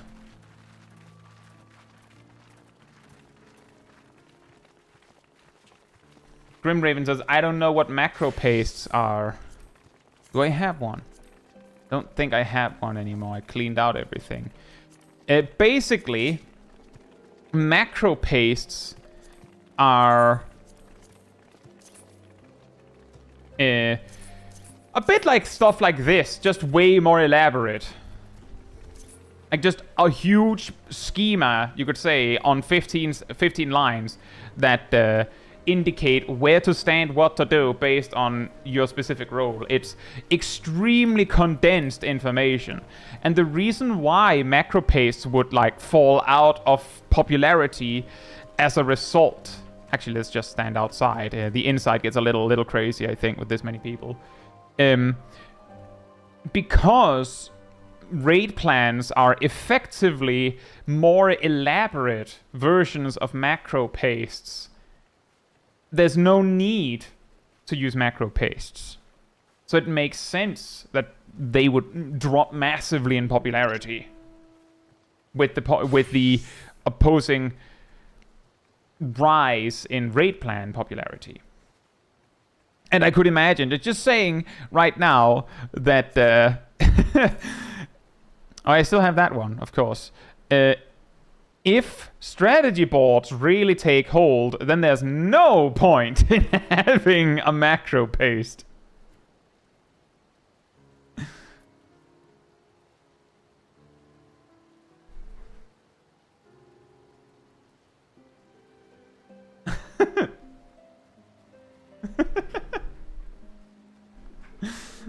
It's a meme.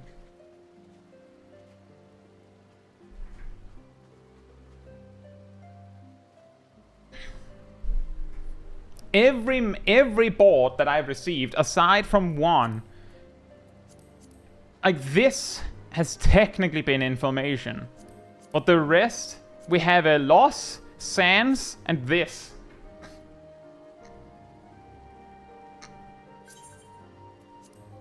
Ivis has another one. Fantastic.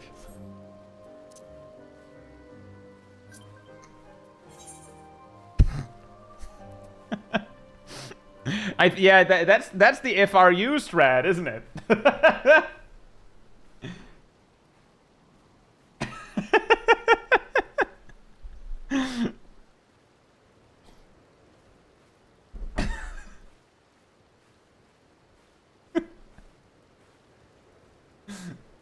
Sally got it for M10.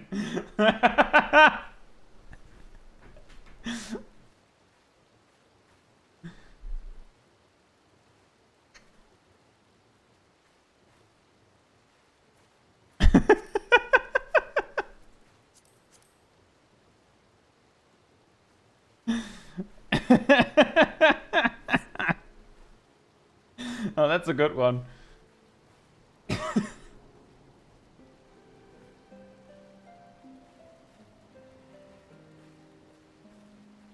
Tessie says, you use this strategy board when you want the tanks to bring the bosses together in M10 for AoE.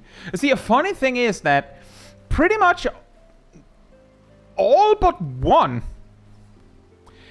Now, multiple of my runs on M10 has been with Sip as my co-tank. So we haven't really had a problem with this.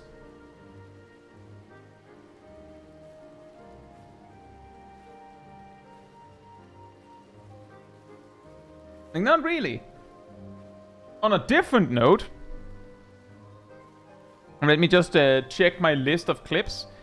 I have a clip from Gyasel, one from Ender Sackboy, I believe, one from Tenchi, and we also have one from Nox. The revisit to Hades.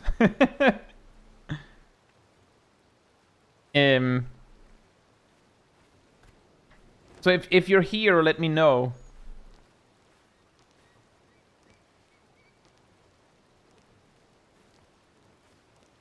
I will also say on M10 that the bosses themselves keep splitting apart over and over and over again. So even when the tanks are trying their absolute best, the bosses will be like, nah, actually, we don't want to hang out.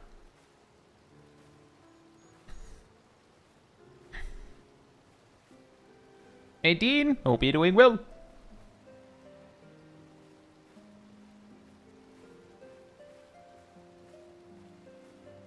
I thought Ender Sackboy was in the chat earlier.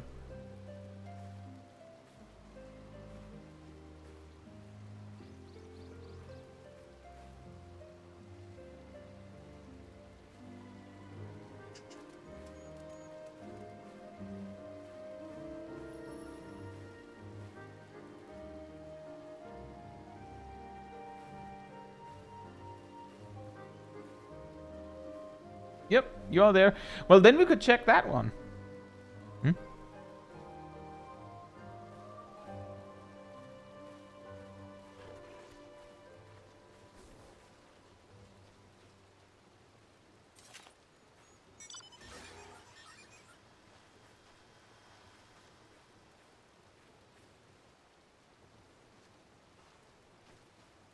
So,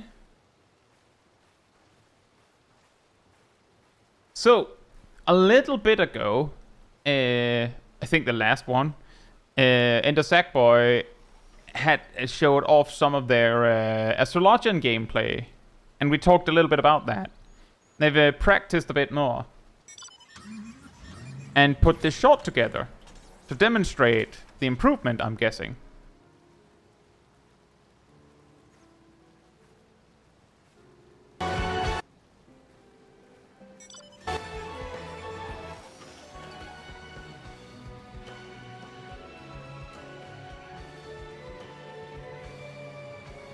I will say real quick that it is really hard to get all the information you need on the screen in a shot. I would say you should have just made a regular shape video. IMO. Would have made it a lot easier. I know you put a full-size video as well, but as I understood, that was the unedited version. So I assume you added something. Which is why we're looking at this version, and then I say this.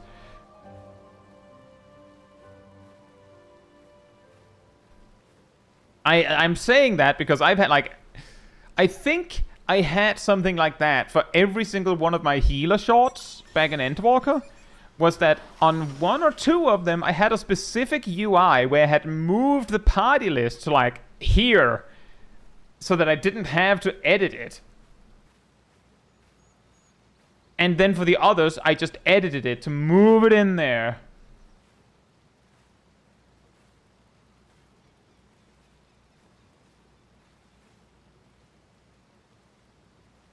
So, but yeah, I'm not saying you can't do this. I'm just saying in case you were going to do it again, I'm just saying it would be easier for us to probably see the information we need in a full-size format. Even if it's a short one.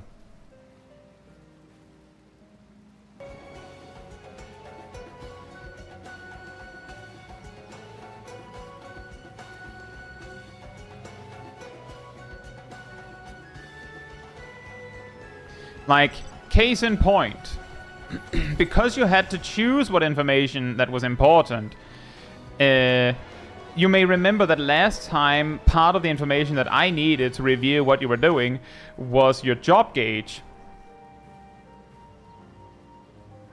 If you haven't moved your job gauge, then your job gauge is below here. Like, below here. So now I can't see it.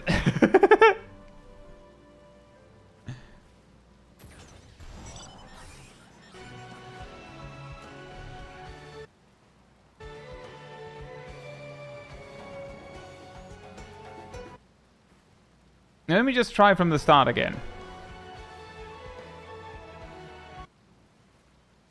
A really funny detail, like if we're going to be super pedantic, I'm just going to point out everything here so that we can really, really optimize. The arrow increases the healing received by the target. Aspected Benefic, the hut itself. Snapshots. So because you used Aspected Benefic first and then the arrow did nothing for Aspected Benefic. The Spire is a barrier that scales with cure potency, which means that its barrier would also be increased by the arrow, but you used Spire first, so the arrow did nothing.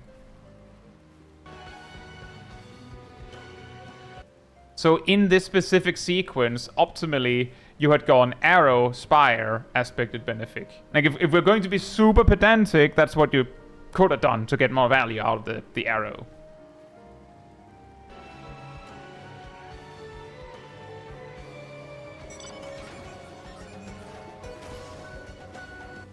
And yeah, the reason why I'm saying I need your job gauge on the screen is because I will pause at various times. I might not have as much overview of what you're doing, but what I'm seeing here, here, is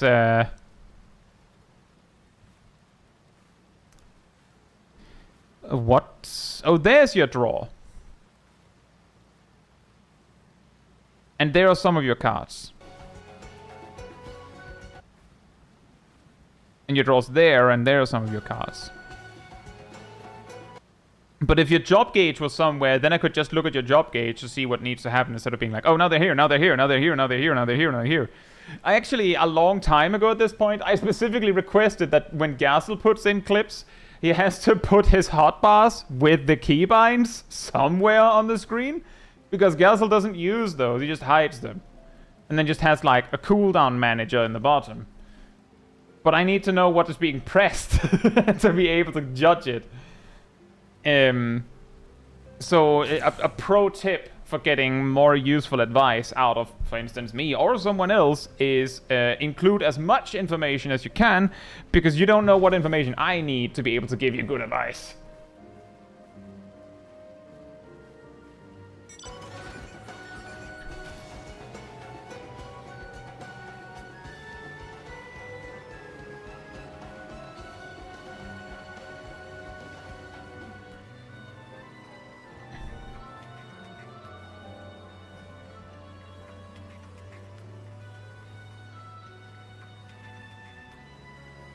If you want to get even more crazy with this, I actually, in my... That's fair, Endersackboy. The reason why I didn't check that one is because you sent the unedited version, where I assumed that meant that there was significant information in the edited version. You know what? We'll check the unedited version for comparison in a bit.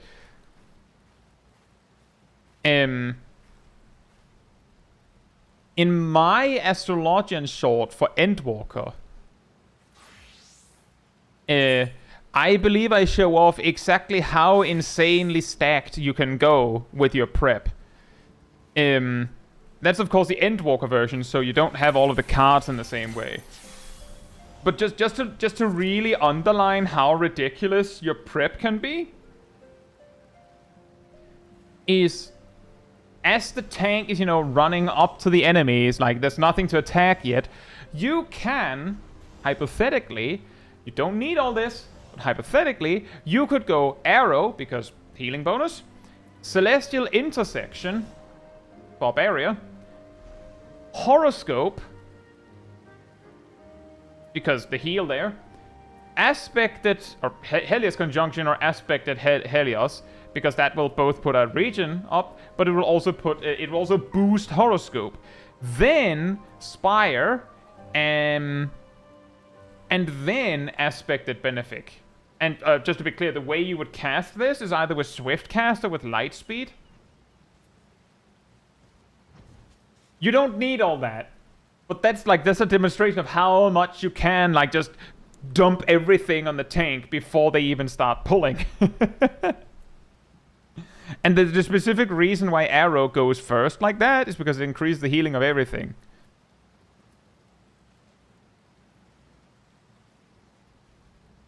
Is that optimal though? I mean, if it becomes relevant, yes. You will not need the Swift Cast.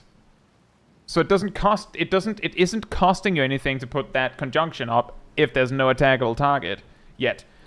The Arrow will be used in this way anyway, the Spy will get used in this way anyway. The Horoscope would be very inconvenient to set up once the fight is underway anyway, so if you're not doing it this way, you're probably not using it that pull. So essentially, the reason why you would do all this is because the cooldowns you're spending were going to not get used otherwise. The key thing, Medusa, is all this optimization is defensive optimization. It helps you keep someone alive. So if you have a really bad tank, this is where you would need this.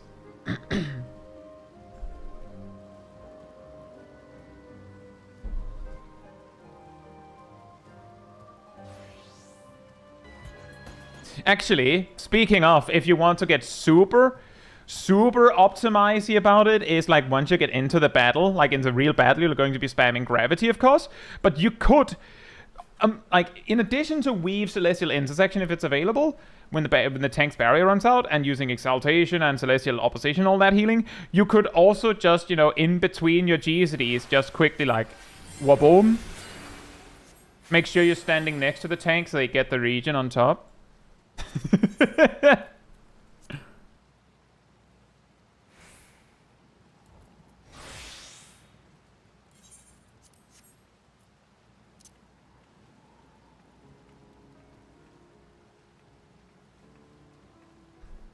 You don't need to have both the regen from Aspected Helios and the regen from Benefic on the tank at all times. In fact, you might not need either once the fight is underway. But that depends on the tank and depends on what level you're synced to. But the Aspected Helios is definitely an option while the tank hasn't pulled yet.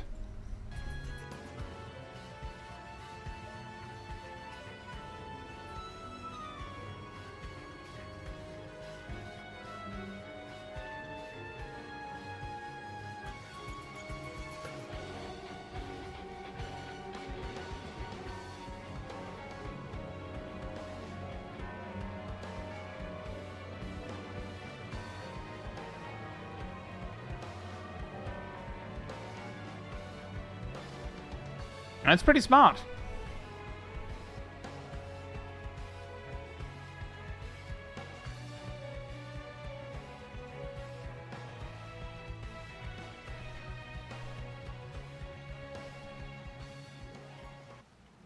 I would say we got the information we needed, and largely you did it correctly. The thing that I might need to just double check is how with your double weaving, how that went.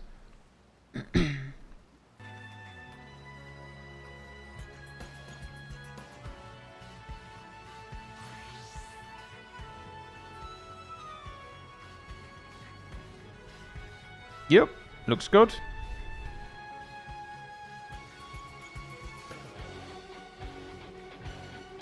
And you also managed to dodge.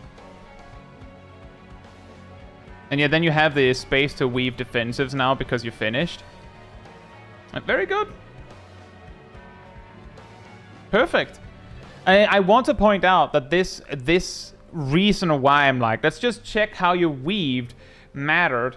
Because last time, I think Ender Sackboy said that they weren't sure if they actually could double weave these things. Like, important improvement.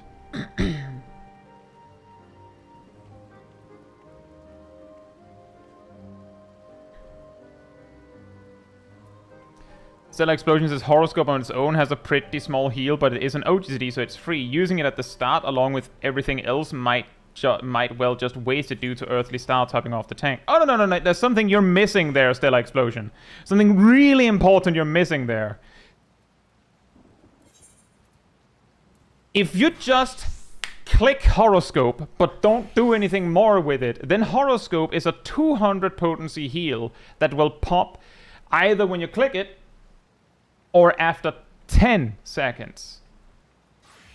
But if you actually prime it with Helios, it will last 30 seconds from whatever point you use Aspected Helios, or Helios Conjunction, or Helios.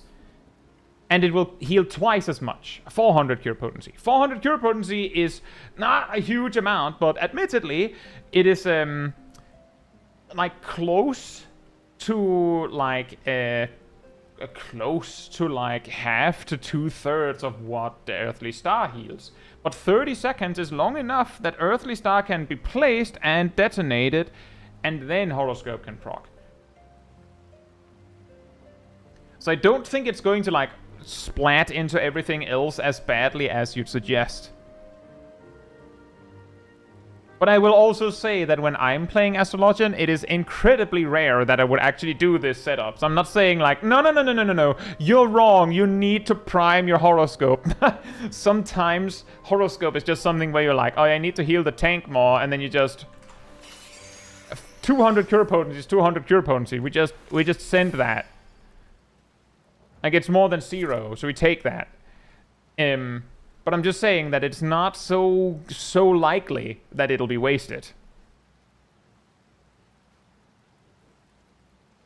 I would also add, Medusa, that something that is important to take note of is that to maintain both HOTS at all times on the tank during a pull, can quickly add up in lost damage, and there is this thing known as damage is mitigation.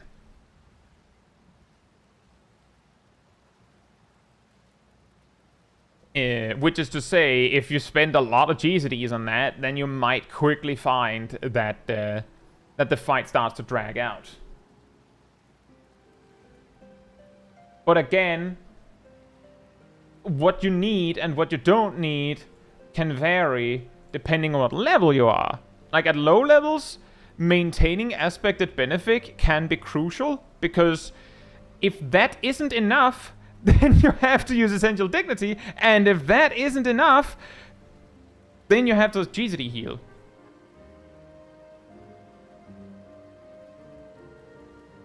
And that's true, Stellar Explosion. That's true. And yeah, whether you can prime the horoscope and make it to the point where the healing is needed within 30 seconds... Like, that's rather specific. A lot of AoE pulls has enough of a run that 15 seconds could pass. And hey, Mihuels, hope you're doing well, and Happy New Year! Same to you, Stellar Explosion.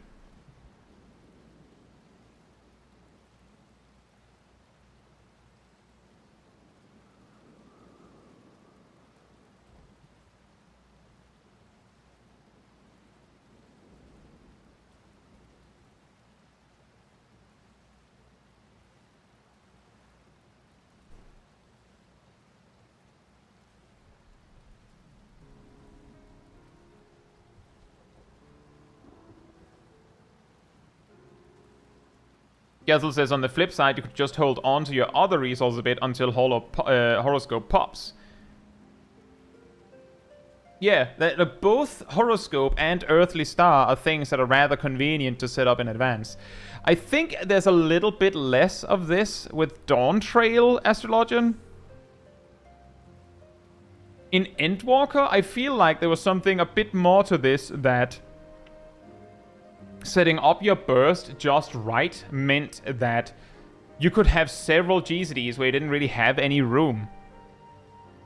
Because in Endwalker, you could go into, like, you have a card in hand, you have 2 draws, I believe. And then Divination becomes ready, and during this you will also have your Astrodyne get ready that you have to weave as well, because it'll be activated by your gauge. So you're going to be like, Divination, play, draw, redraw, play, draw, redraw, play, draw, redraw, play. Did I count that right? And at some point in that you also have to Astrodyne, so you'll have like 4 or 5 GCDs where you can't, where you don't really want to have to stop to weave something on the tank. So it's really convenient to have something like Earthly Star that will pop at some point, and Horoscope that'll pop at some point, and so on. Because you have this section where you're like, I'm not actually going to do anything if you take damage. It's just too bad. But that's not really a thing anymore. I'll say, Seraph, hope you're doing well, and Happy New Year!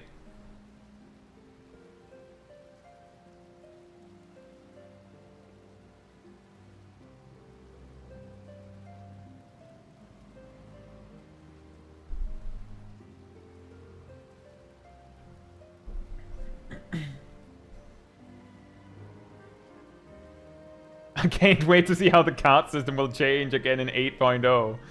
You know, it would be almost like a whole new job design itself if 8.0 didn't see any changes to the cards.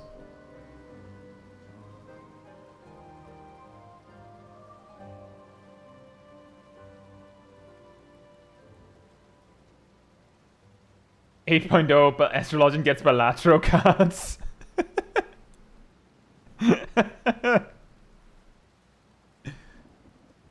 8.0, they finally add something like specializations for each job. And what Astrologian gets is they get to have cards from different card games. So you can get Slay the Spire cards as one of your specs. You can get Balatro cards as another spec. I could get Yu-Gi-Oh cards as a third surprise option.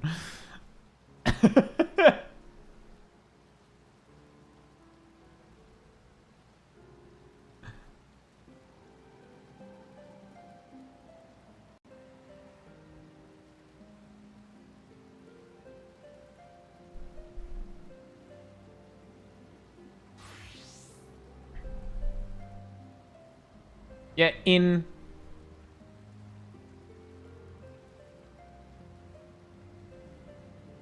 Stormblood. So, Astrologian, just in the time I have played Final Fantasy XIV, Astrologian had one card system in Stormblood, a different system in Shadowbringers. Technically, the system in Shadowbringers, if you really get down in the nitty-gritty of it, is a simplified version of what you were going to try to do with the Stormblood version anyway.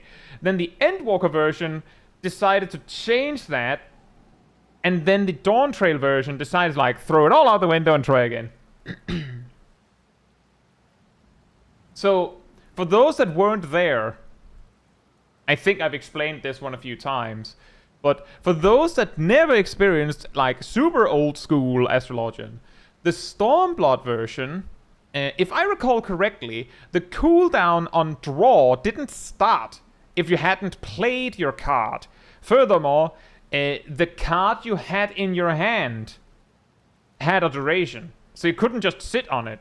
You had to choose to do something with it. Now, the thing is, you had a few options on what to do with it, so it's not like you were like, well, just got to sit on it. But it did kind of mean that you drew and then immediately had to figure out what you wanted to do with it to get the cooldown going. The cooldown being 30 seconds. Each card had a functionality, some more useful than others.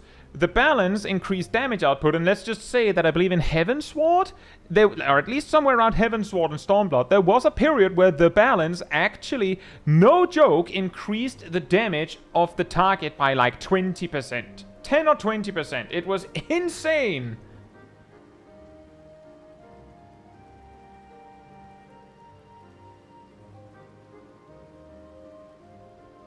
And the balance increased damage. The arrow, for a short while, I believe, reduced cooldowns.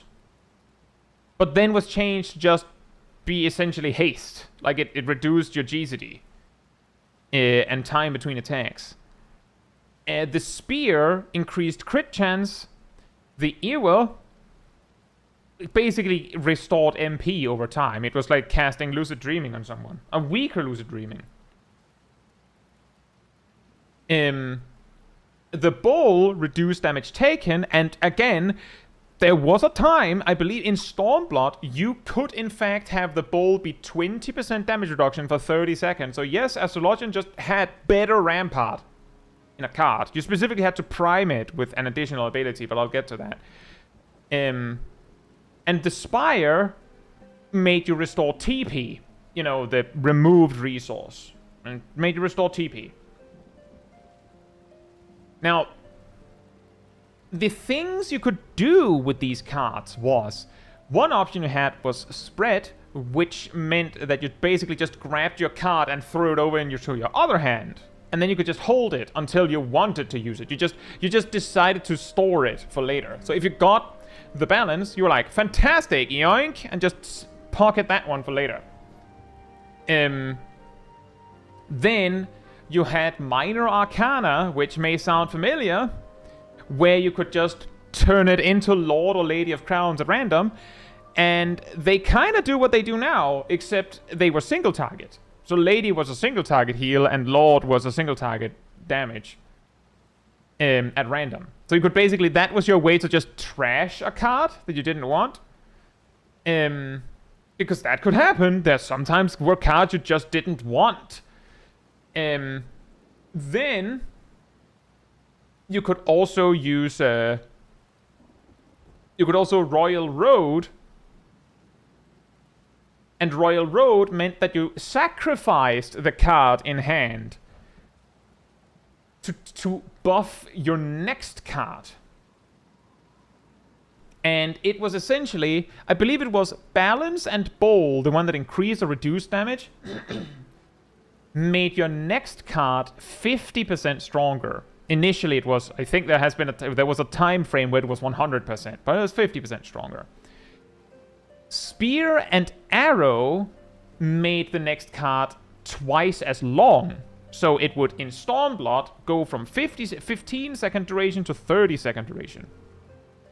And Spire and Ewer, so the recovery, like resource restoration cards, would make your next card AoE, but only half as strong. Now, the preferred combo to like the specific sequence that you were trying to set up when you were drawing cards was you wanted a balance in your spread.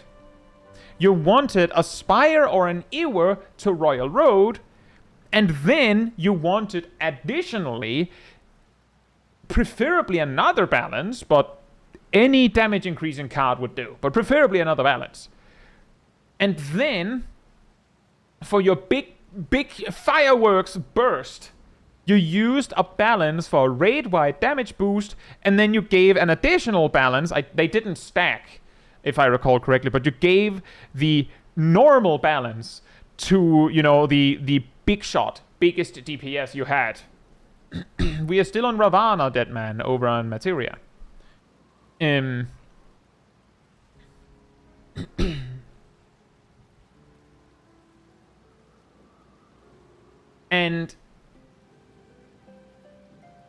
what you may observe based on this is that this whole setup of getting a balance in your spread and getting a Spider or Ewer to make it AoE and then getting another balance and then just AoE and then single target balance. What you did there was like you were jumping through 15 hoops to produce divination and one balance card. That was what you did, essentially. Then, with Shadowbringers, what they did was they completely reworked the system. Now, you had this new cooldown called Divination that had a cooldown, of course. Royal Road, gone. Spread, gone. By the way, one last thing that I forgot to mention from Stormblood is you also had this cooldown called Sleeve Draw. And what Sleeve Draw did was it, in one single OGSD, it had a cooldown, of course. It drew a card, put it in your spread, drew a card, used Royal Road with it, drew a card, used Minor Arcana with it, and drew another card. It basically just did everything. The problem, of course, being that by random chance, you could be like, oh, great, I have a useless card in hand, and I have the wrong Royal Road. So, like, sometimes it was fantastic, and other times, like, meh. But it basically did everything. The reason why Astrologian just gets Minor Arcana at level 70. In the past, they didn't, like, they just got Sleeve Draw there. So there was a time where they didn't get anything at level 70, I believe.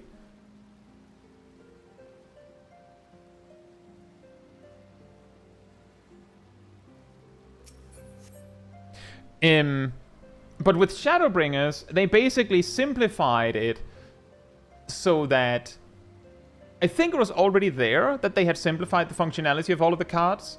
So essentially 3 of the cards were melee DPS boosting cards and 3 of the cards were range DPS boosting cards. Which may sound familiar.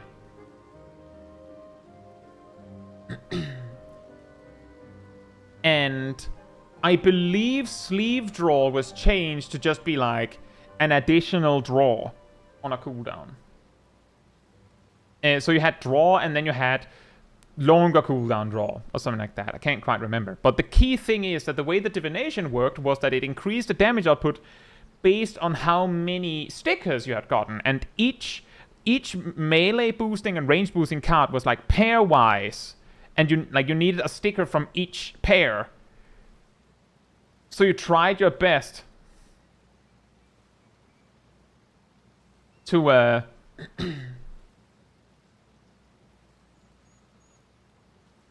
to get these 3 stickers. And then use divination, of course.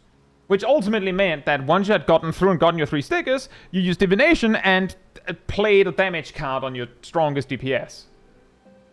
So, like, in a way, the simplification from Stormblood to Shadowbringers essentially meant that instead of you going through these hoops to produce this specific result, they just made it so that the only solution was this result. You were going to do it anyway.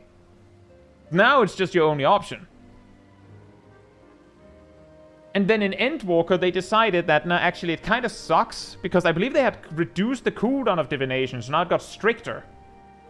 So it was a little awkward sometimes if you couldn't get the stickers in time. The right stickers in time.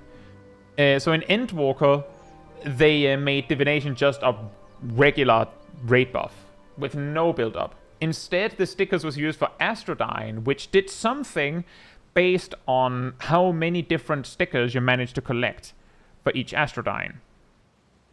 And it was something like, if you had 1 unique sticker, which was, like, guaranteed, it restored MP. Like, it was like a mini lucid dreaming. So Astrologian had a ludicrous amount of MP recovery in Endwalker. It was actually insane.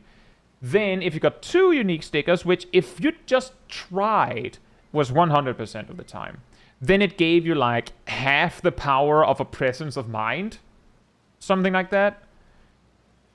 And if you got all 3 unique stickers, then you also got a 5% damage and healing boost for the duration.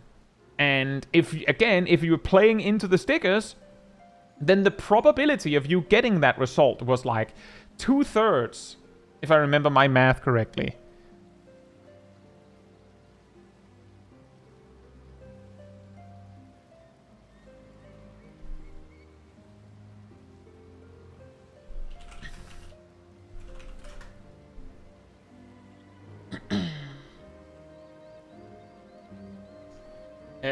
Evarian.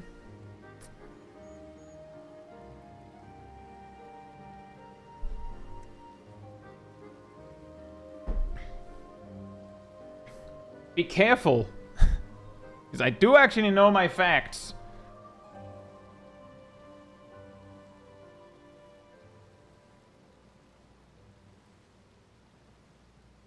It's 1 MP, 2 haste, 3 damage and healing. What's the at? I don't know.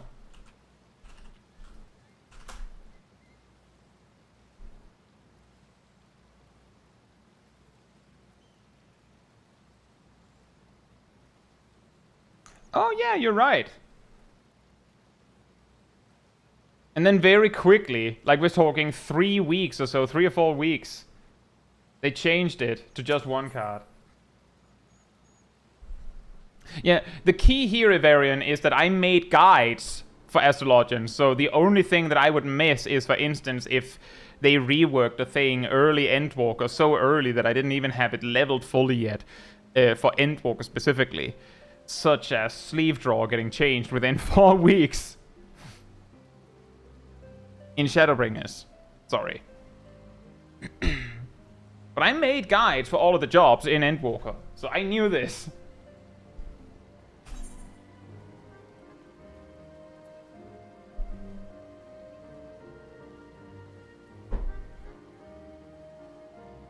But yeah, then Dawntrail did this. Like, so basically, when people are talking about, like, oh, my job got reworked, or like, the main mechanic of my job got reworked, the Astrologians are over there, like, first time?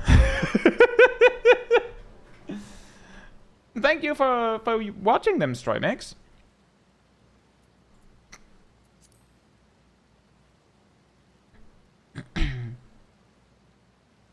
Like, 100%, there's like a few jobs that have like just been playing musical chairs with their toolkit.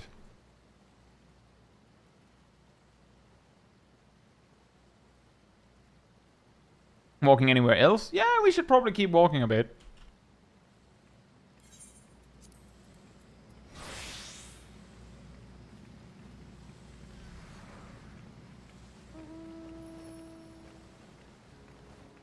Which job has changed the least over expansions?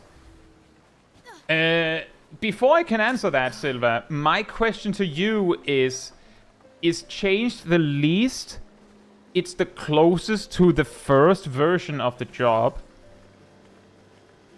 Or is it... Or what is it? Like, is it what matters how close it is to its original version, regardless of how many times it got changed? Or is it what matters how many times it got changed?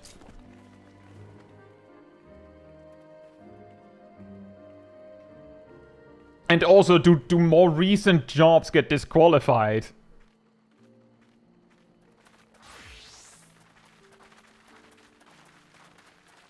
Closest to original.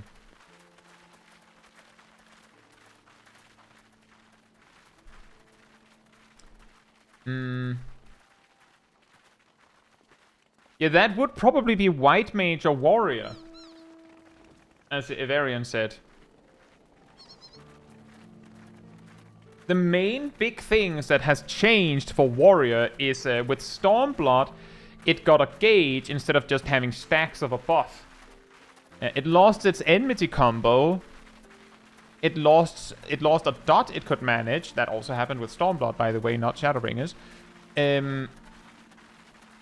Berserk got overhauled to, instead of being a 20-second massive damage buff, followed by 5 seconds of pacification, that could be removed with the Shuna, by the way, into what it is now. Upheaval used to have a cost. Onslaught used to have a cost. Shake It Off, very briefly, was actually just a self super Ishuna, which didn't really do anything because they had reworked Berserk.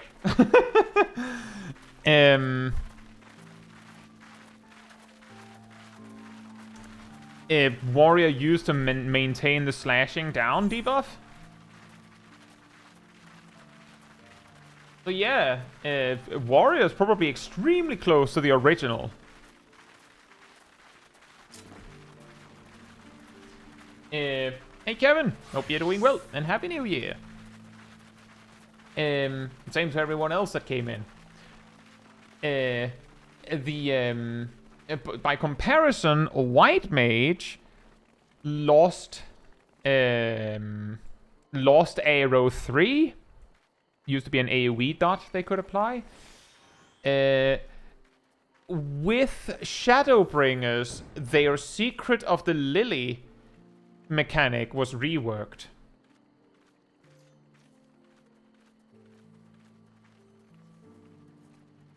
Aside from that, the main thing that has changed for White Mage is, like, from the original, you could say, is cooldown length, cast times, stuff like that. I think that, like, I might be remembering this wrong, but I do believe I read somewhere that Holy used to have a 3-second cast time.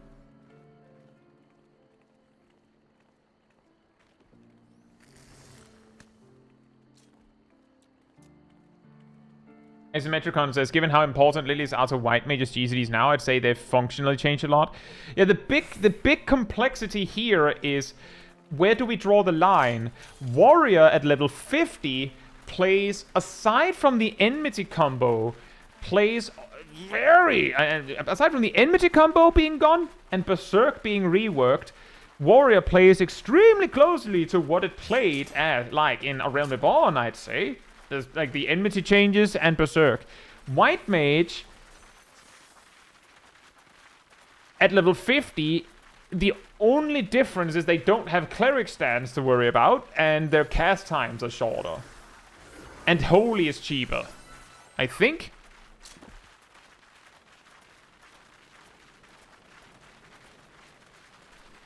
But if you go and say, well, how do they play at max level? It's like, then it becomes really complicated, because then the only contenders, when you really think about it, are the jobs that are from Shadowbringers onward, because, like, around Stormblood Shadowbringers, the way that jobs seem to be meant to be played, quote-unquote, got changed quite drastically.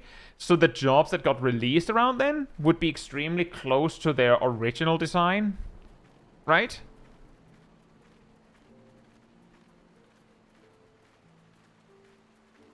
I guess that it could be suggested that Scholar is surprisingly close to its original design as well.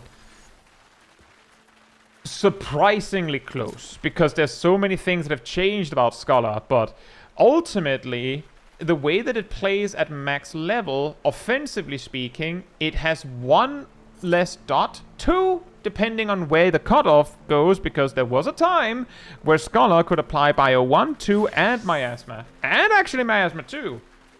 And they had Bane to spread their dots. And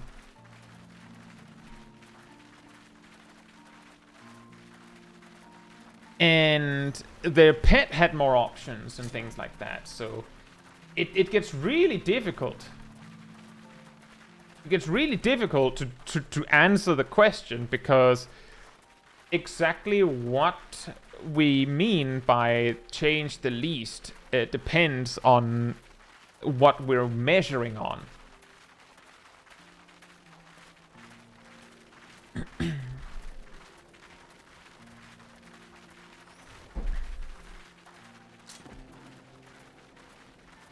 Symmetricon says, I'd say pretty much everything released from Stormblood onward is close to its original design.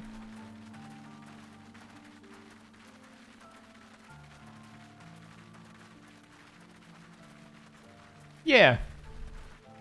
Yeah, probably. ACs, hope you're doing well. And Happy New Year.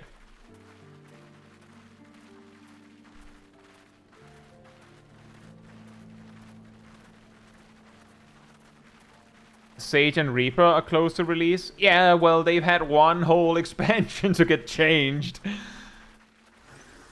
What has actually changed? Reaper's Enshroud cooldown has been reduced. Harp generates gauge now. Harvest Moon generates gauge now.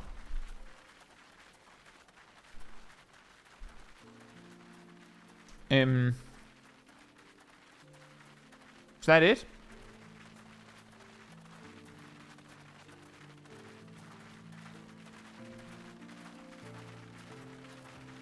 How Hagakure has fallen. You know, that is actually a really good point, Asymmetricon. The way Samurai played in Stormblood, there is something to be said that how influential Hagakure and Kaiten was would say that Samurai is actually pretty distant from what it originally was.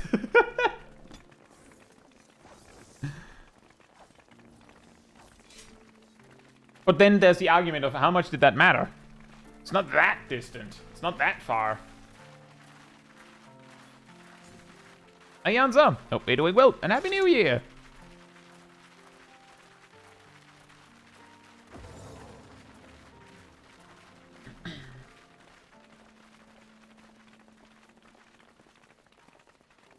The reason why I didn't mention those, Grim Raven, is because obviously any new action they've gotten will be an addition, which is also why I'm saying it's complicated where we draw the line, because if we went back to Warrior and White Mage and listed what had changed since Around the Born, then we could also promptly mention everything from level 52 to 100.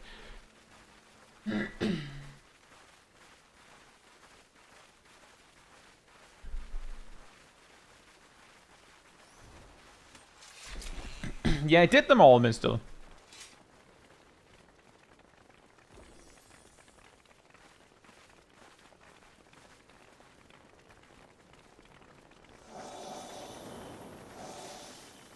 The funny thing is, Sally, if I recall correctly, the story of Hagakure in Shadowbringers was the same as the story of Energy Drain for Scholars.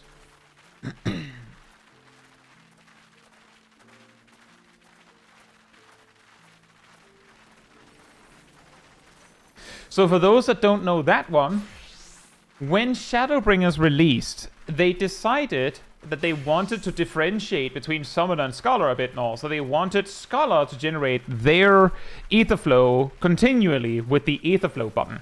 That used to be the only way to generate Etherflow, was the Etherflow button. They decided Summoner generates it by using Energy Drain. That might sound familiar. But because Summoner's Energy Drain had that purpose, it meant that it was a little strange that Scholar used their Energy Drain as a spender instead of a generator, right? So Scholar just didn't have energy drain. But like extremely quickly, the feedback from players was that it kind of felt bad to just not have anything to spend your ether flow on when you didn't need any of it for healing, so you just sat on a ether flow cooldown, right? It's not super great. And so they got it back. The funny thing is, then the following expansion, Sage comes out, and Sage just doesn't have an offensive spender at all.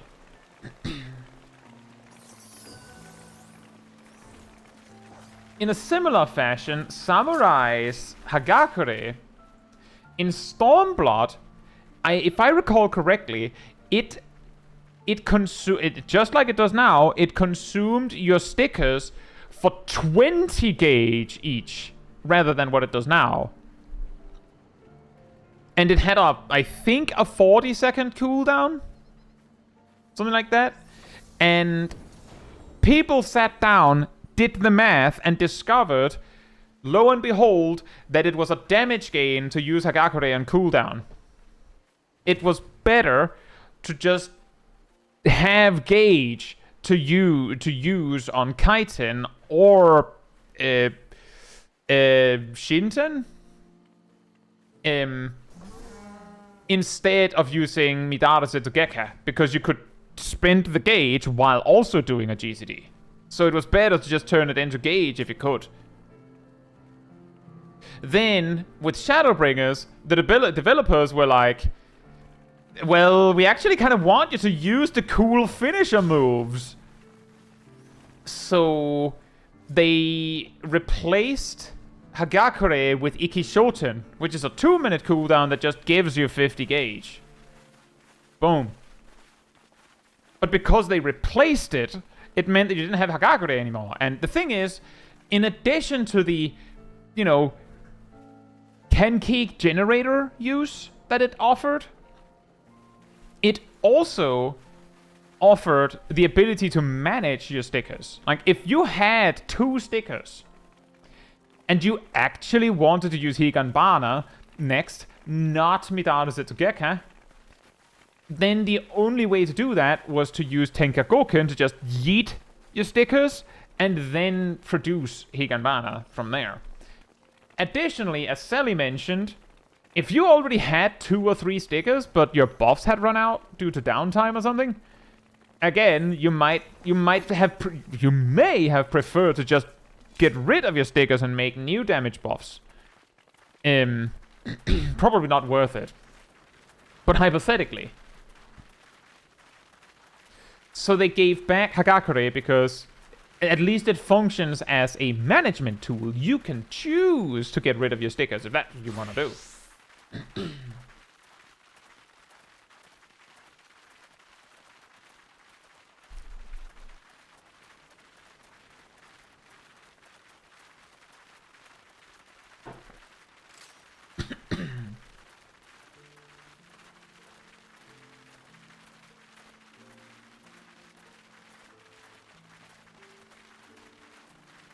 The good news with Hagakure is, I believe in today's time, it's not necessarily part of the regular rotation. It used to be a lot more part of it, if I recall correctly.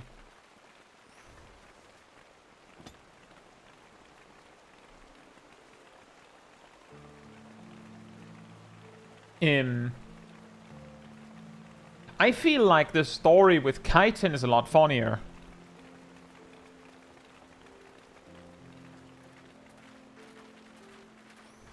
So, if you got into Final Fantasy XIV, like mid-late Endwalker, you may not even know what Kaiten is. You may also know exactly what Kaiten is because samurai from the past have been filling your ears with that information. Day in and day out.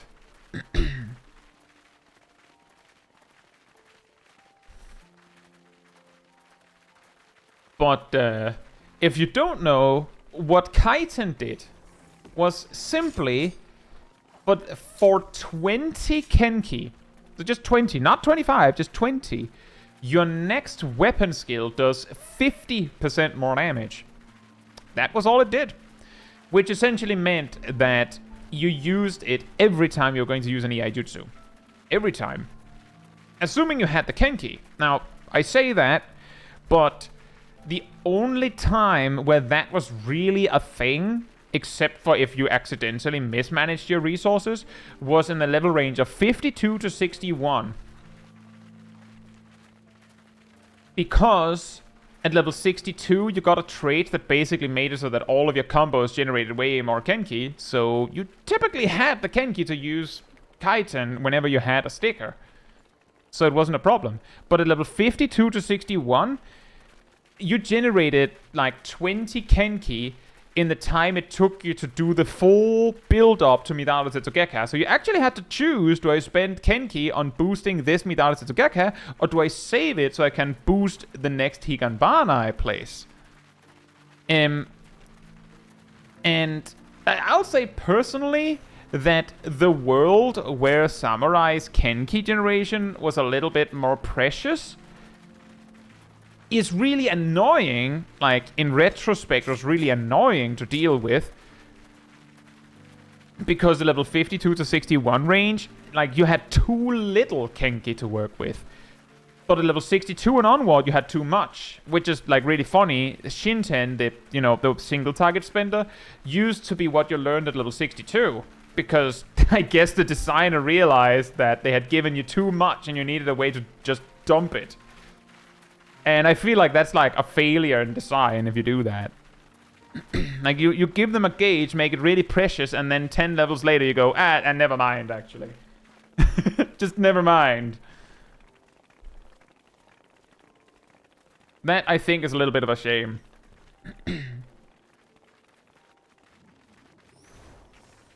And the thing that made it really annoying in retrospect is that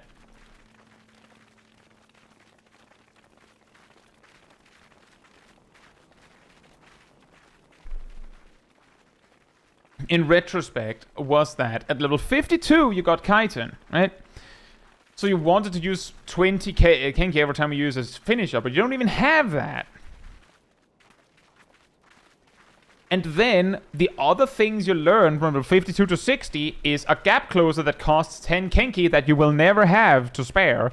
A gap, I called it a gap widener. Also costing 10 Kenki.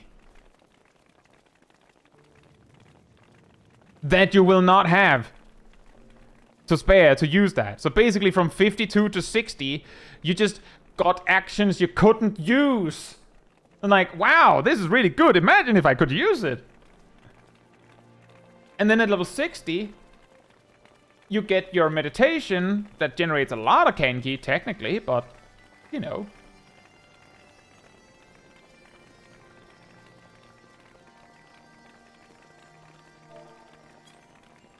And then at level 62, suddenly you have the resources.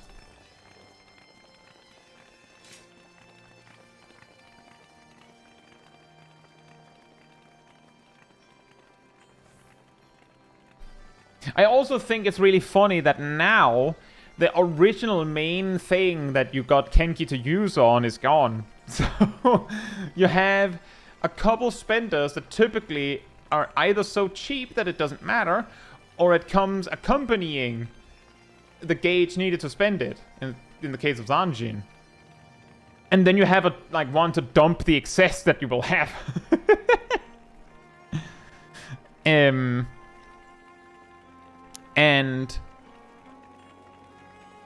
the reason why I find it funny that Kaiten was removed, and this is something that did come up, is that I believe the reason given for Kaiten being removed was button space. As in, there wasn't space. There wasn't enough space. They wanted to remove something, so they removed Kaiten. And the reason why I found that really funny is that in Endwalker, Ikishoten was a 2-minute cooldown that gave you Oginamikiri ready.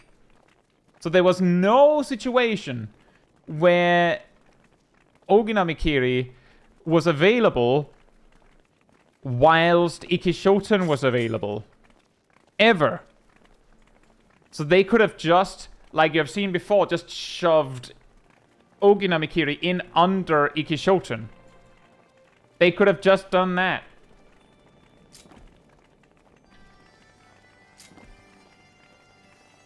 They also said it was extremely redundant and only added to summarize damage swing problems. I'll get to that in a moment. So at least the button bloat angle was a little silly because there were other options, and yeah, Showa 2 existed at that time, I believe. So that was also kind of silly. The damage swing part made more sense. What they could do there is they could have reworked Kaiten to apply an additional swing for half the damage. That would be a start. That would be an option.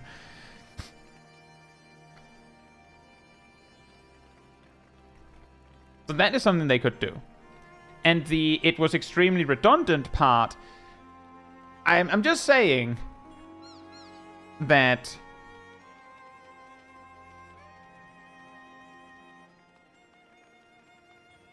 if Kaiten is redundant,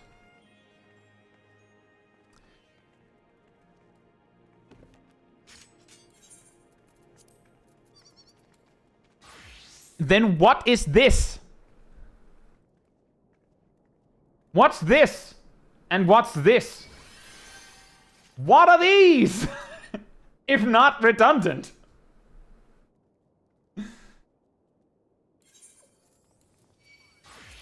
What's that?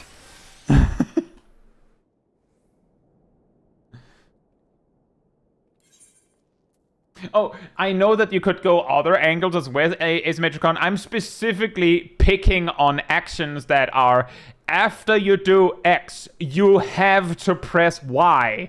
Because the only difference between those and Kaiten is that Kaiten, you had to press before the thing you wanted to spend it on rather than after the thing that produced it.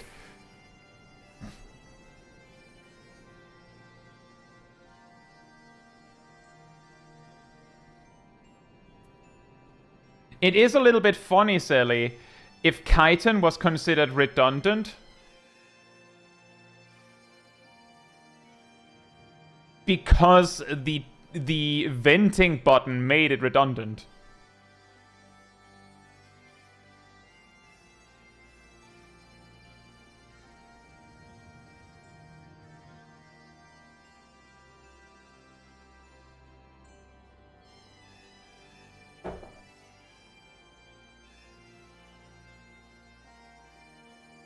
Hey Nemesis, hope you're doing well. Everyone is welcome to come and hang out. And Happy New Year! But yeah, essentially what I'm getting at is that Kaiten, like, I can understand it being removed.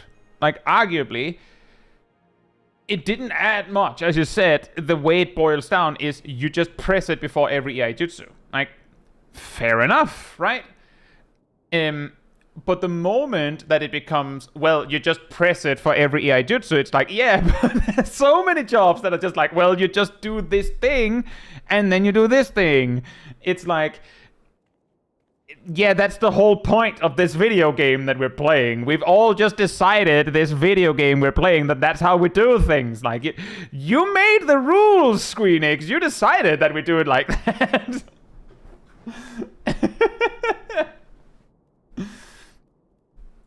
Of course, that turns into, yeah, and we've changed, we've altered the deal. You don't do it like that anymore.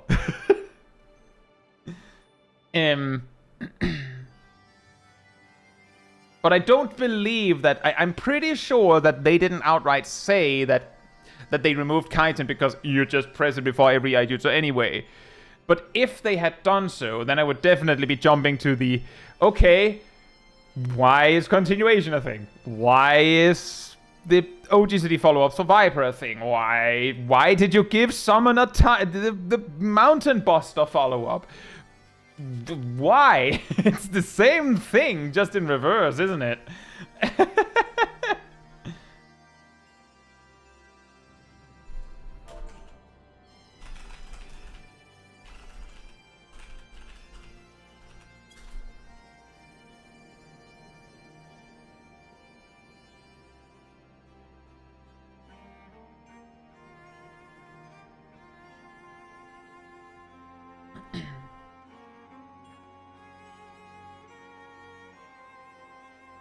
That's true, Sally. That is true. That is a way to do that.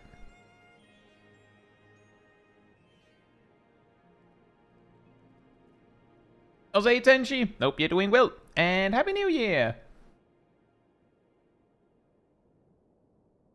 Oh, that's convenient. I believe Tenchi has a clip. So how about we do that one? And Gazel's clip. And then we will see what time it is.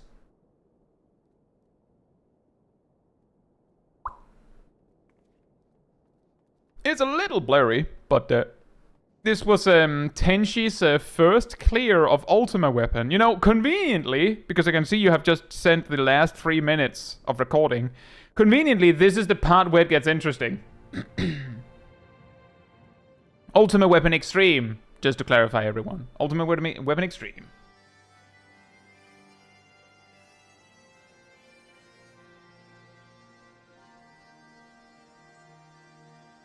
But yeah, exactly, Asymmetricon. The moment that you start saying there isn't a point in this thing because you just always do it this way, it quickly, devolves because it's like, there's a lot of things in Final Fantasy XIV that can,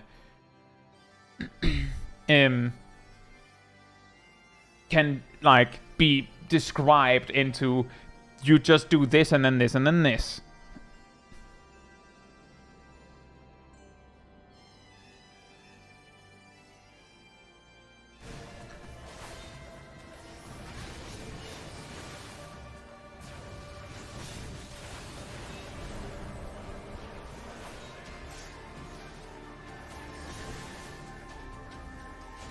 This healer's getting their work cut out for them. Nice, good handling of orbs. Just gonna say real quick here, just pro tip: stand there, like right in the center. And just press your AoE buttons instead. Does way more damage.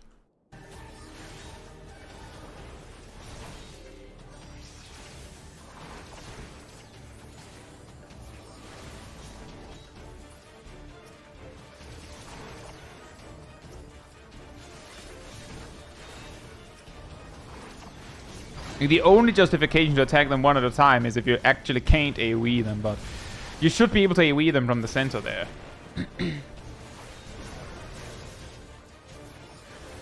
Here comes the second wave.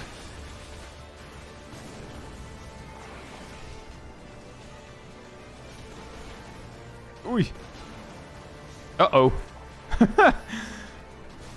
That's not your fault. They were coming to help, I think. And it's more important to get the orbs than survive, technically. As long as you have someone that can rest and at least one tank alive, then the last wave of orbs being dealt with is fine.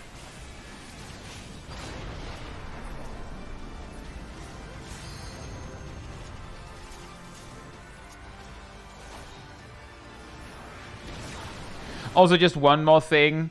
This just random advice is because the other tank has 2 stacks on their buff or debuff. This is like somewhere where you might want to start keeping an extra eye on them. You don't have to swap on 3, but if you forget, then they quickly hit 4. And that would be the saddest way for the other tank to die. Here we last wave of orbs. This is straight up the incorrect. Like, I'm just saying, this is incorrect. Right here, this mob doesn't exist. This mob doesn't exist. All of the mobs are invisible. You should only be looking at this. All of these orbs. Because if a single pair bumps into each other, it's over. And you, the tank, can, at this point, you have Rampart. You can just slam all of the defensive cooldowns you have and just go blah, blah, blah, blah, blah, and take it all.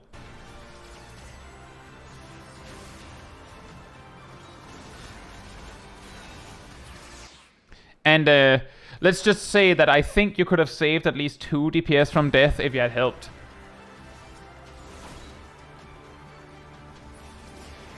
Remember, eyes open, look at the mechanics. The ads didn't matter that much, the orbs did. But see, here's the thing.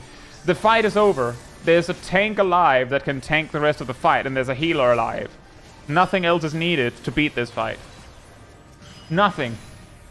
The boss has already lost. You don't even have to kill that bit. You can just kill the boss.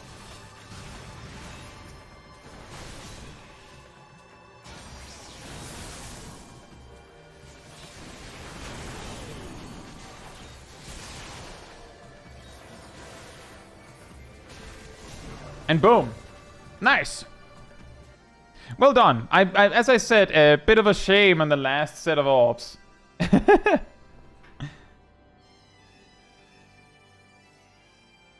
But aside from that, it was good.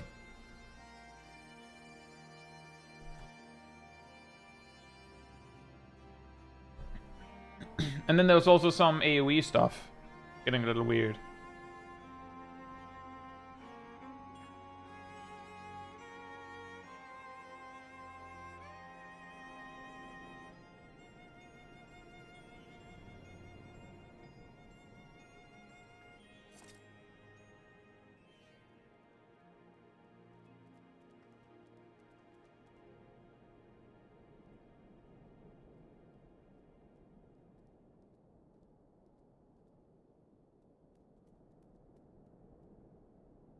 Hey, Isaki Yuri. Hope you're doing well as well. And Happy New Year.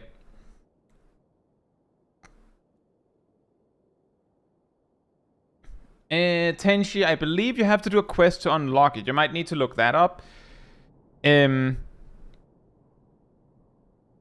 once you've done that, the way that it works is that you open the treasure map thing that you have, and then it should land in this menu.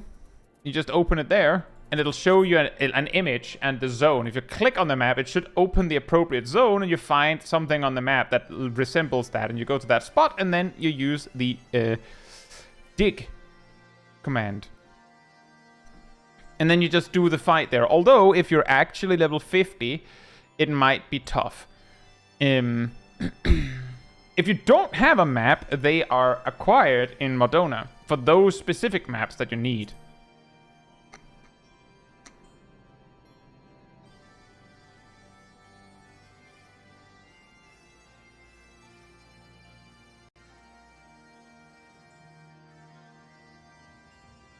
Right.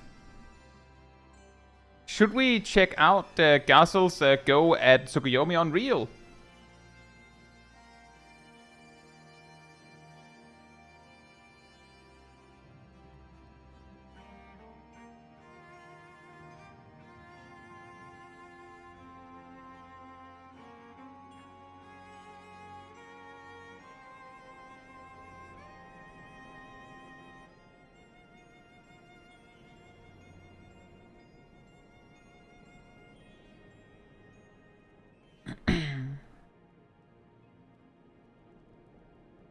Unreals are always offered for a specific major patch, and that's it.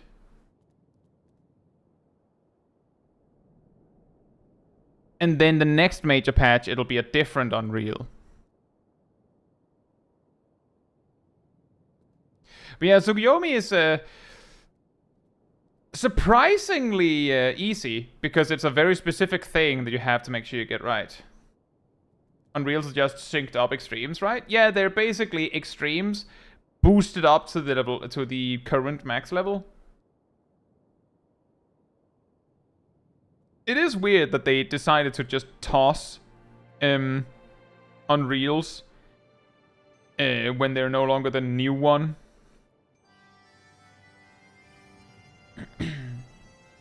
Also true, Stellar Explosion. To be fair, when I say she's surprisingly easy, it's because it's a bit like most of what she does, you can kind of wing it. And there's like one mechanic where it's like if the specific players don't get it right, it's just over. And my point of reference when I say she's surprisingly easy is that we went in twice last week and beat her first try both times, despite making mistakes, like a lot of death and stuff like that. We still made it. Which, by comparison, we actually have managed to wipe to Byako and Suzaku. I think we also wiped once to Seiryu.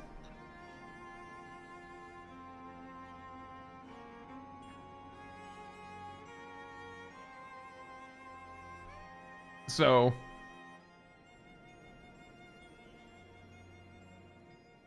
Nemesis says, my issue is that all the OCE on real parties on the party finder over the last couple of weeks expect you to have done it already. No learning of proc parties. Well, I mean, you could be the solution yourself. Post a proc party of your own. Boom. But I do get that problem.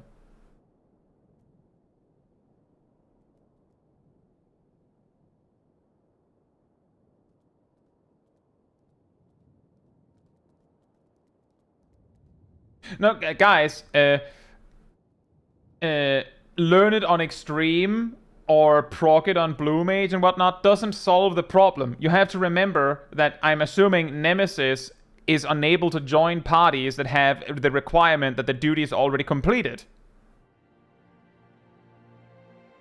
Which I do believe requires that it's the Unreal version that is cleared. Yeah.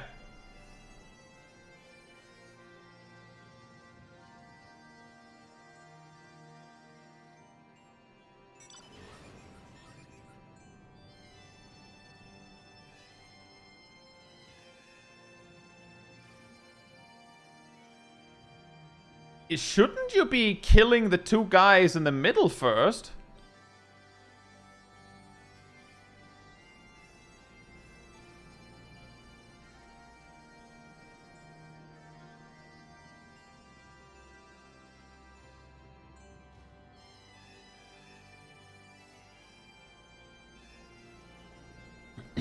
Sally says, I find it funny she's considered so easy, considering she was definitely the second hardest back in Stormblood behind Shinryu. You know, what's really funny is that the people that I've heard say Tsukuyomi is really easy have also said that Suzaku's too hard, or is hard by comparison. Sally says, even more, they should be pulling the tankable mobs to the untankable ones. Actually, I'm gonna stop you right there. 3 of the tankable mobs are ranged. So that'll be really awkward, just for starters. Is it possible? It probably is. How long is their range? Is there range across the arena? Because you have to remember the tank would have to go pick them up and then run all the way to the other side of the arena to get them to chase into the middle. So it would... I wonder if it's worth the effort. Because the middle mobs would die pretty fast.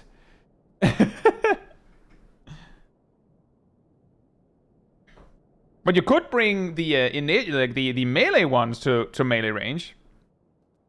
Yeah, that's true. Half of them you could bring in.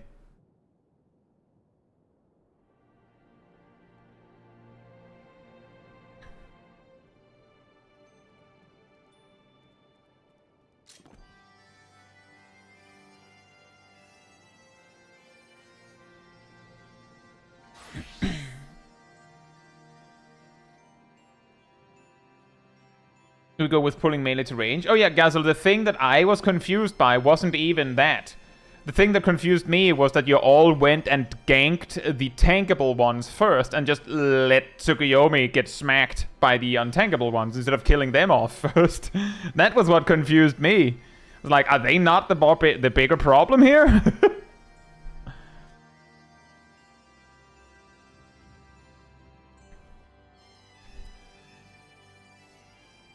She deserves it? Well, I want you to know, Ilana, that she wants it.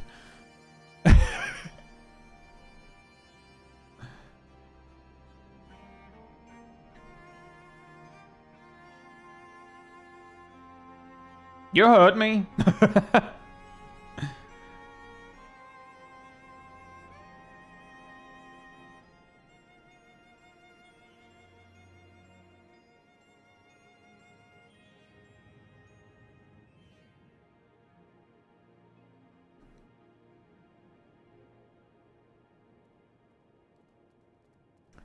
That debuff stag is a little spooky.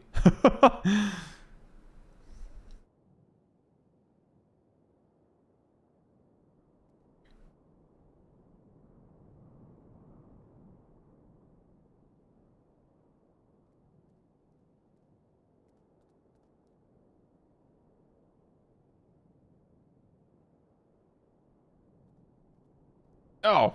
Wait, what? What did they die to?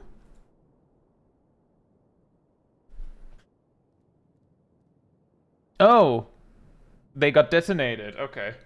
I was just about to say, oh wow, no one died to anything, and then the monk ruined it.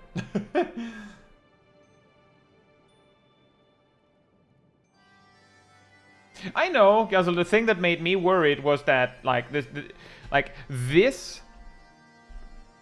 point with 4 stacks is fine. That's intentional. This part is a little more concerning, because you have 3 stacks out of your own free will. You chose this path. Like, you could have had 0 at that point. You just didn't. That's why it concerned me.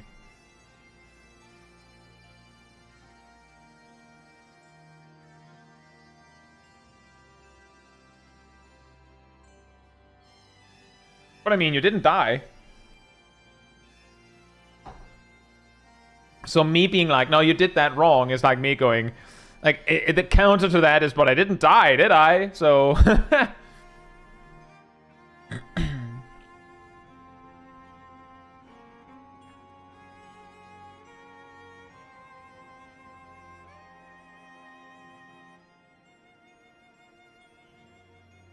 So what I'm wondering about is, like, when we watched the guide for Unreal... Oops. I mean, I guess that's a solution. We were told in the guide that the second Supreme Celomancy, or whatever it's called, was rare. This. Uh-oh. So my question is, in Unreal, is it normal to skip this?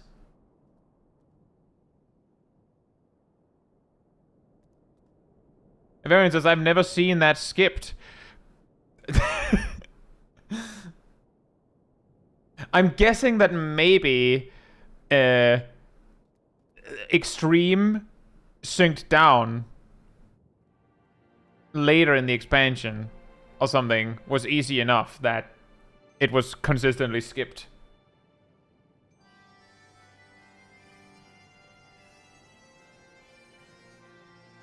No, it's silly, silly. I do believe, if I recall correctly, didn't Hector release his Unreal guide before Unreal released? Like, wasn't it just the extreme solution? Yeah, and that's normal for Unreal, because like, well, it's not gonna change. So the only reason why this happens is because it's like the revelation that, no, actually, when you're not super souped up by extra gear, you don't skip that consistently. But he didn't say, you're gonna skip it, so I'm not gonna explain it. He said, it's likely you'll skip it, I think, or something like that. But if it does happen, and then continued explaining.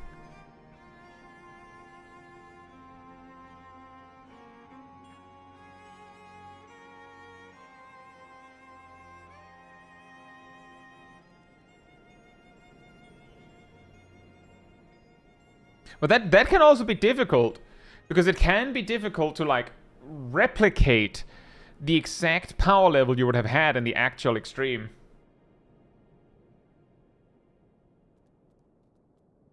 She was 0.3 patch? Oh, right.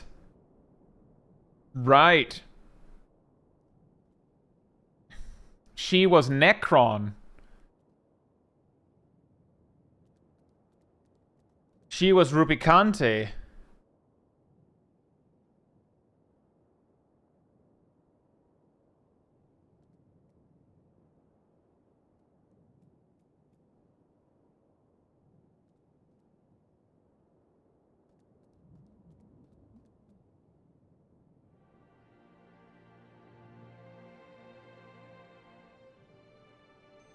Oh boy. Oh no! Made it! Nailed it!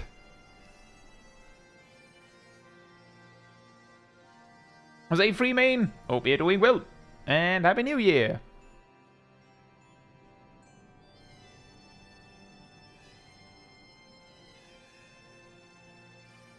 I'm going to assume that it was Party Finder based on what Gazelle has been talking about with groups for Tsukuyomi Unreal.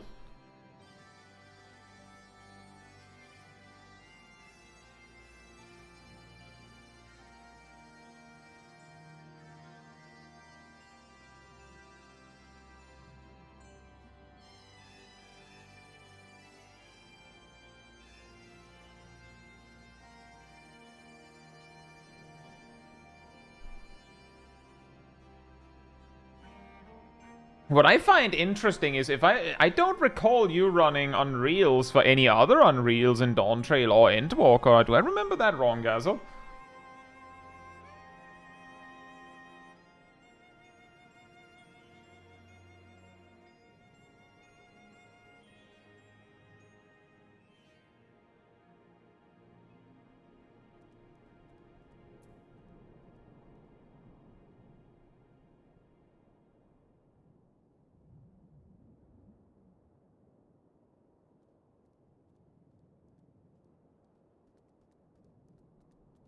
It's just Tsukuyomi brings you to the floor, or to the field.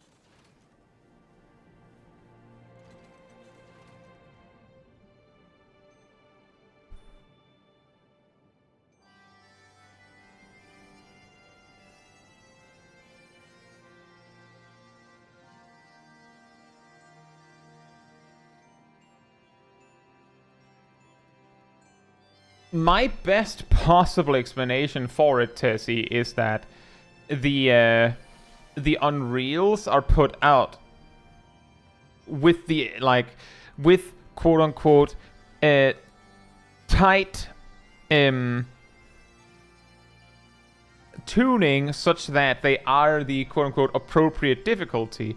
I don't know how tight they believe that is.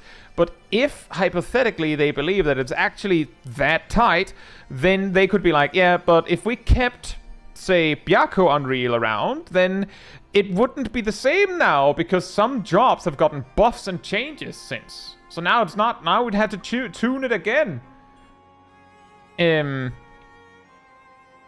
But then on this, at the same time, I'm thinking like, and? So what? Like, with the amount of Unreals they've made just in a given expansion, like, as they make them in a given expansion, they could have just had it so that after a few weeks, like, they introduce a new Unreal with a new major patch, and then, like, after 4 or 5 weeks or something, each week it, like, randomly rolls a different Unreal to be the one you have to do for your faux hollow that week. And just let you do the other ones if you feel like it, but this is the one you get reward for this week.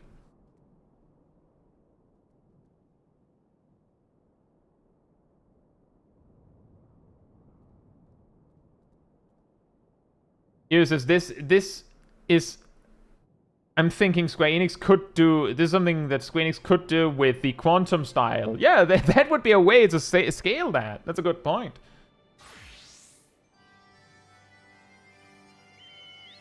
Oh, the reason... Just to be clear, Avarian, the reason why I said that a given week would have a specific Unreal is exactly because Unreal Roulette isn't happening. Like, that's not happening. If you had to just, like, randomly get one... And also, to be clear, when I said a specific Unreal will be your faux hollow, I'm not saying you have Byakko and that person has Suzaku. I'm saying this is the one for this week. Like, that's the one for everyone.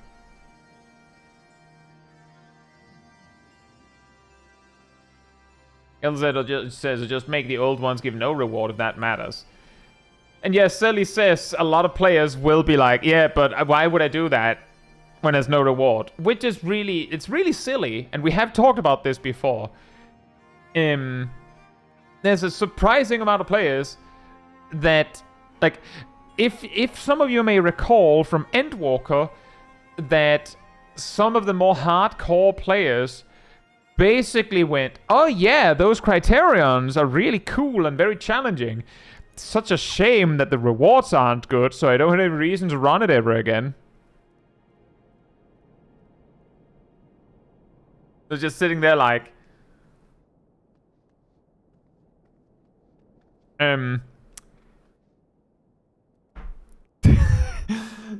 like...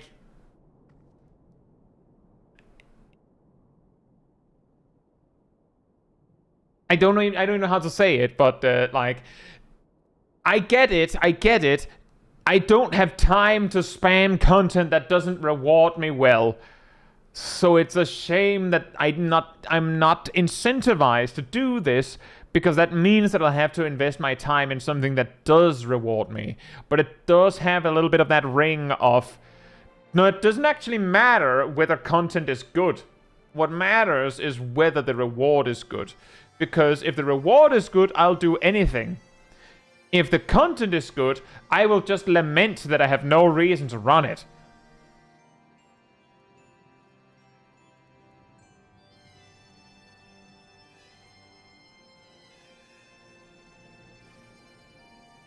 And of course, we deliver that one with the typical disclaimer of not everyone. It doesn't apply to everyone. It's not everyone. But it is surprisingly often that comes up. Why would I do that? The reward isn't good. A pretty funny aside to that is multiple times when I've ran my solo challenge streams, is people asking what the point is. Like, why are you doing that? It doesn't do anything. You're just wasting time, aren't you? Like, they don't go to that extreme, but they're like, why do you do this?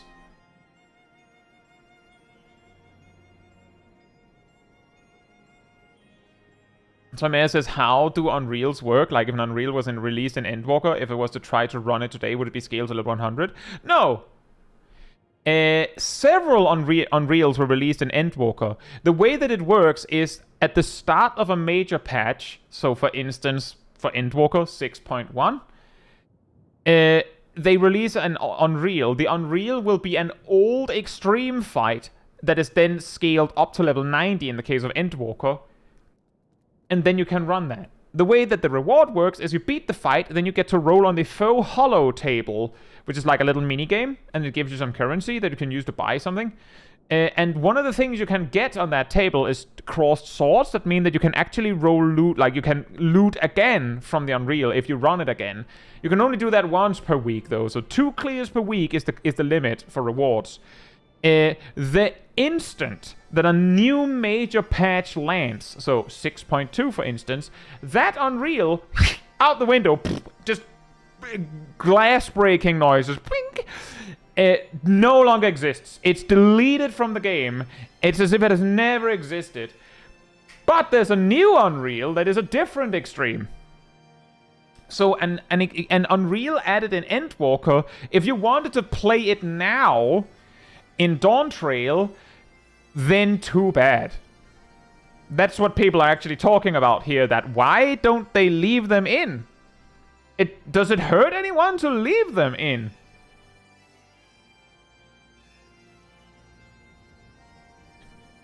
Exactly, that sounds wasteful, right? Exactly. Why remove them? A particular argument that I have on that one as well is like, okay, let's say for the sake of example that the reason they throw them out is because they want to be sure that the newest Unreal is like really tuned on a knife's edge to be like just right. So that the challenge is perfect. Then I have some questions. Hey, Emporium guy, hope you're doing well, and thank you so much, and Happy New Year.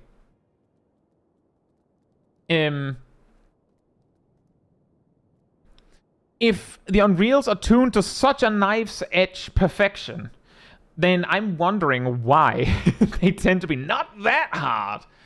And, more importantly, if they're so finely tuned and that's so important, then why are the old Ultimates not?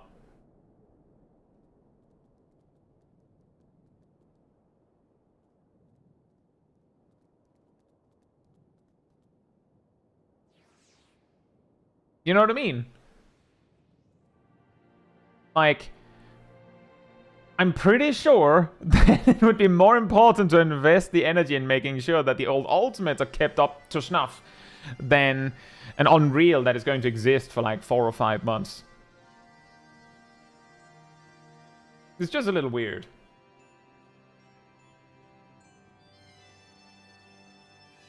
Ham says, imagine how people would question you if you were running anything but the fastest Unreal, or if only the newest Unreal gives reward. How weird some people would be about running the old ones. That's exactly the reason why I said, Ham, that the way I would go about it is new Unreal releases for like 4 or 5 weeks or something. Each week the faux hollow will be like, yeah, the Unreal you need to do for my reward is the new one. Then after those 4 or 5 weeks, each week the faux hollow, the little fox guy, will just be like, spin a wheel and be like, this week it's Byakko. And then next week, Seiryu, go nuts. Because if they let the players choose, they'll do exactly what you said. They'll just figure out which one is the easiest and fastest and do that one. Byakko, probably. And if they specify a specific one every week, and it's just the same one, like it's always the newest one that gives a reward, then you run into the situation that all of the old ones are immediately almost gone from relevancy.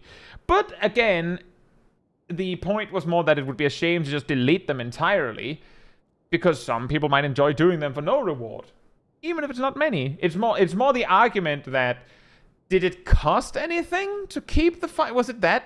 Does it take up that much space to have as an option?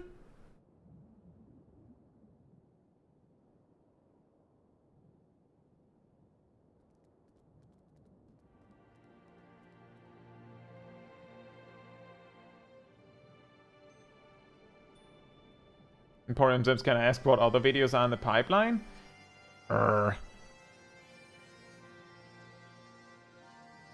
It's not a question I get asked a lot. There's of course more mental roulette as usual. I have another one of the another video in the series akin to what went wrong with Machinist, White Mage, the what's up with Warrior. There's another one of those. And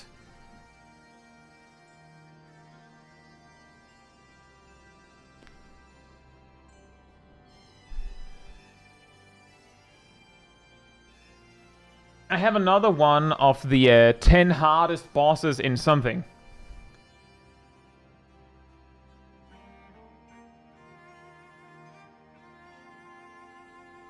But me saying that they're in the pipeline can mean that they're like coming out next week or a few weeks from now, or depending on if I decide to shove something in more important, question mark, like more time sensitive in front of them, it could take a while. The what went wrong video has been pushed back like 2 or 3 times, I think. Medusa says, what happened to Paladin's dot? Before the rework in mid-Endwalker, Paladin's Goring Blade was an alternative combo finisher instead of Royal Authority that applied a dot. And Blade of Valor also applied the dot.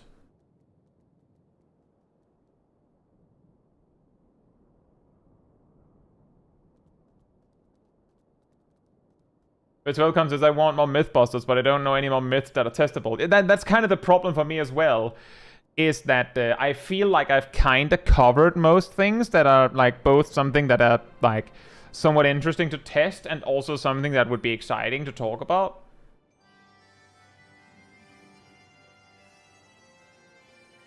Oh, that's what you meant. I mean, that will probably happen eventually, Medusa. That if people still enjoy the What Went Wrong With series as I go through the various jobs, I'll probably eventually be like, well, what went wrong with Paladin? What happened?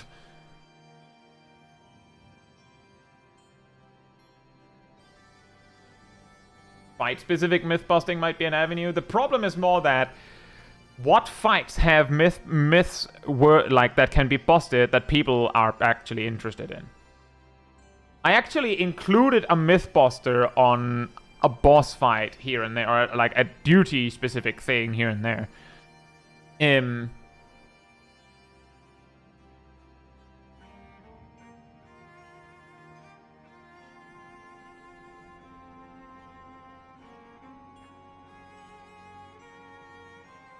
Did you have a Mythbuster episode going over how cover actually works? Tell him, are you messing with me?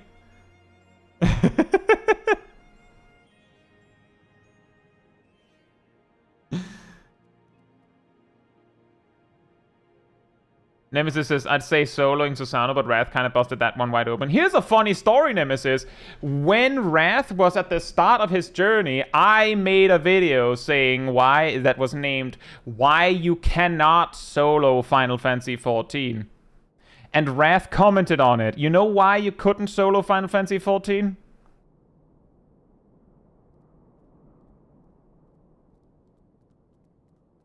Thank you, Erdal.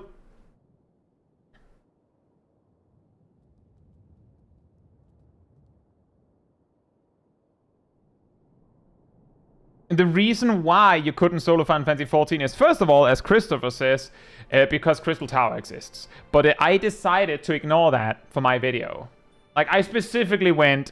Well, actually, I made the whole video, and then as I was editing it, I was like, wait a minute. Crystal Tower exists. And then I just noted somewhere, yeah, I know Crystal Tower exists, but I feel like that's cheating. So let's just assume that it doesn't exist, and say, what's the second stopping point? And the second stopping point was actually Susano.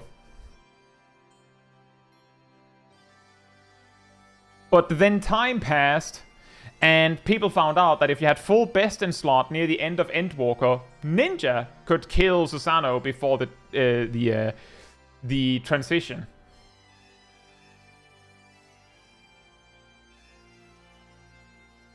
Kingdom Logbook mod can be done with duty support. Well, Gazel, the thing is you can just do it unsynced. But your point being that the soloing Susano, I actually covered that one. And then times changed. But yeah, my first interaction, possibly only real direct interaction with Wrath, was me basically saying, oh, that's an interesting challenge you got there. It's not gonna work.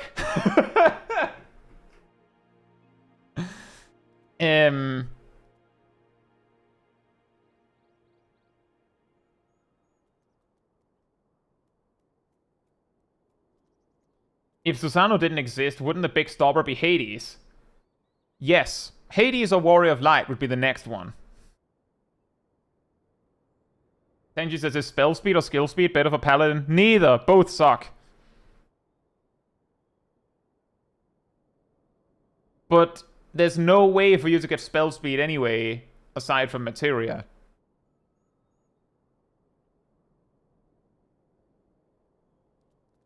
And also, yeah, Keldia, the thing is, when I saw... Because the thing is, I saw a video of that ninja beating Susano.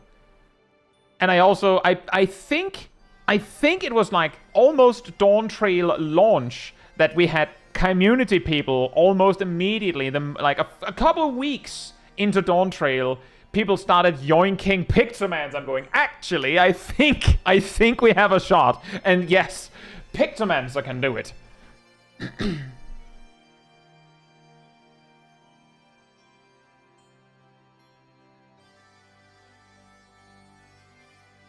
Or if light is definitely impossible solo because you need the tank LB. Yeah, exactly. And Hades, the main problem there is that you need to beat him before he does the thing where he crowd controls a player or two. Because he's gonna do that anyway. You're just alone. But that's technically a DPS check. Gazel says you would need higher level gear than what you can get to perform the Ninja Susano kill, right? I believe so. In Endwalker, at least, it was basically a proof of concept. Because what I said in my video, Malleable says Susano Extreme is still impossible to solo, right? I believe so.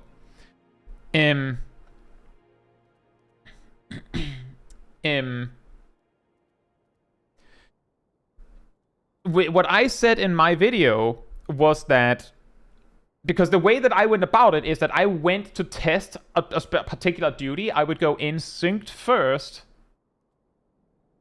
because, you know, there was some degree of flexibility that it'd be like, you'd probably find a way to get pretty good gear. So I'm just gonna do it synced. If it's possible synced, then I'm going to say that it's possible. And if it wasn't possible synced by my metric, I would, for instance, go unsynced, but in relatively accessible gear. Like, for instance, when I tested Bismarck, I went in like level 57 gear. Unsynced. Because it didn't work synced. Shock. And it didn't work unsynced in that gear either. I went in ultimately in Reaper starter gear. On Reaper, of course. Unsynced. And that worked. But I had to come with like a disclaimer that, well, I mean, technically, you might not have access to Communio, and I don't know if that actually made a difference. Because you wouldn't have access to Enshroud. Because you wouldn't be able to do your job quest, I think. You might be able to do your job quest, but if you are not, then you wouldn't have Enshroud. Boom. But with Susano, I went in, tried unsynced in my actually good gear. Like in my actually really good equipment. And couldn't do it. But I didn't have full best in slot for Ninja. Not even remotely. Because remember, I didn't Savage Raid in Endwalker. So I barely had... Like, I had like augmented crafted gear for Ninja. So I probably wouldn't have been able to do it. But because it wasn't really likely to skip the phase, my tests focused on Doton and Salted Earth. And I did indeed test and determined that Salted Earth couldn't do it.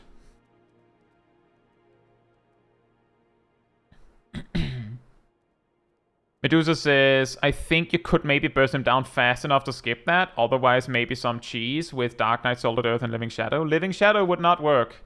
And Salted Earth is only for one slash.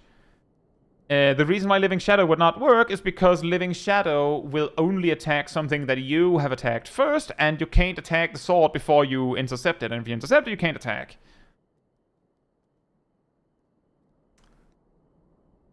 And yes, I've had that conversation a lot of times. Pretty much every single time that I've mentioned the Susano thing, people have been like, well, couldn't you use like Summoner Summons? Or Doton, or Salted Earth, or Living Shadow, or some other thing? And every single time it's like, no, that one doesn't do enough damage. That one doesn't last long enough. That one doesn't attack unless you do first, and you can't attack.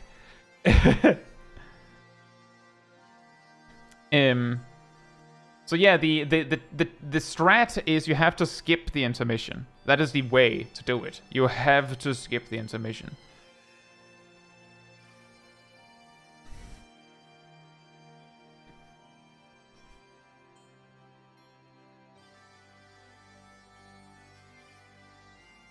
Hey Tajin, hope you're doing well, and thank you so much, and Happy New Year! Summon Elf!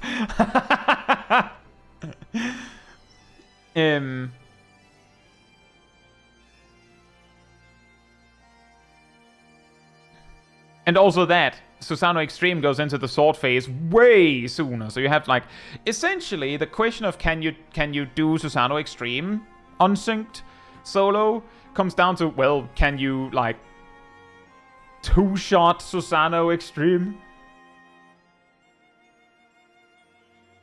Mitchell says, did I ever tell you that I watched you before I got into 14 and specifically bought it because of your videos? Yeah, I don't think you've told me that, but that is really awesome.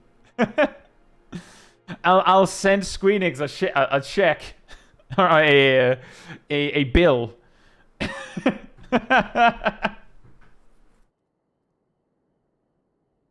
Where's my card? I wonder how many players have started playing 14 thanks to my content. An invoice, that's right.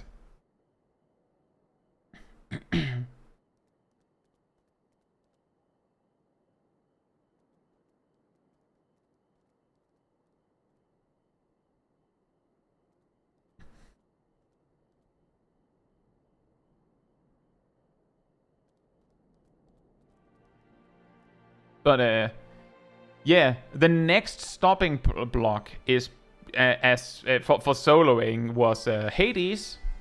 If he can be beaten, that's probably just a DPS check.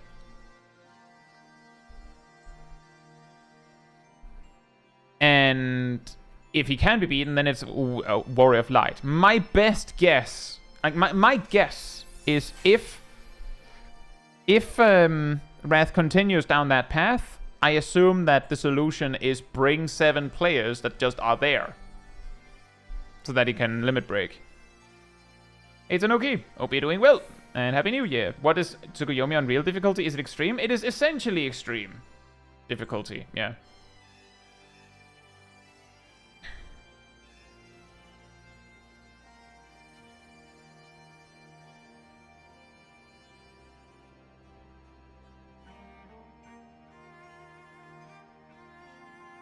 Well,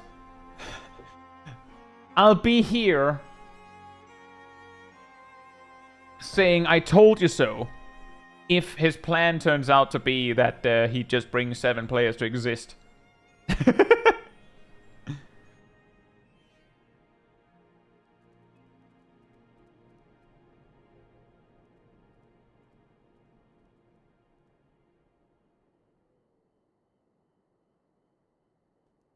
Because I don't, like, the alternative is, can you kill him before that? I'm guessing you can't. I'm pretty sure he jumps to the intermission when he's at a certain HP threshold. That's also true of Arian. He would have to be the one doing the tank LB.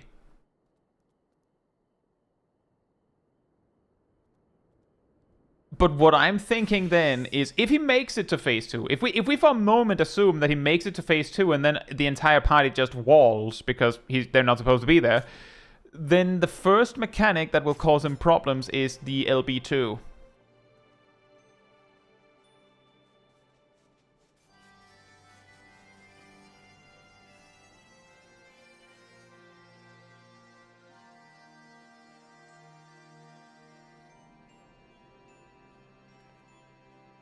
Invuln.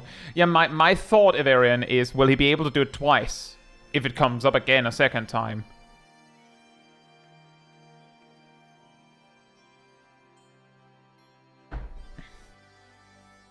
Zanuki says, when will the new Savage Raids version come? Next week. On Tuesday.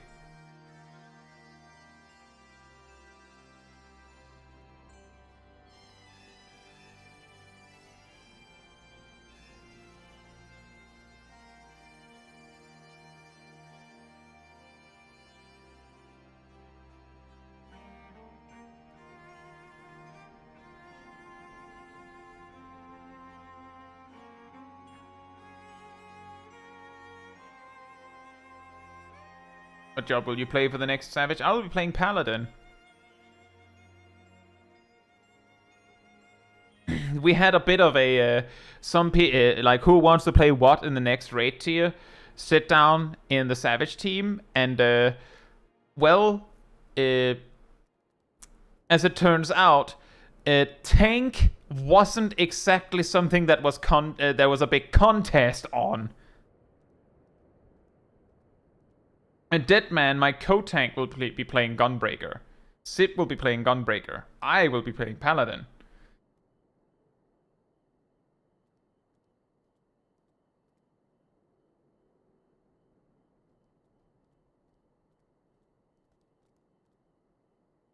What was healer?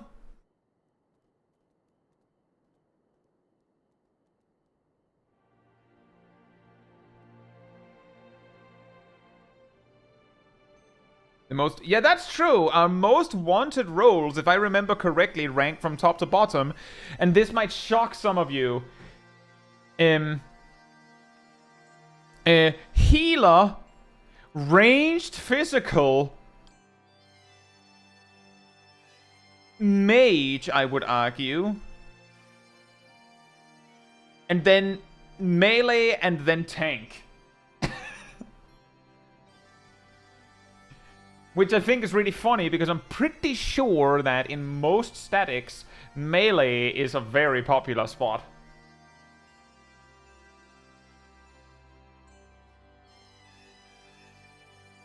The reason why ranged physical is so high, or rather, if I recall correctly, there was 4 or 5 players willing to play healer.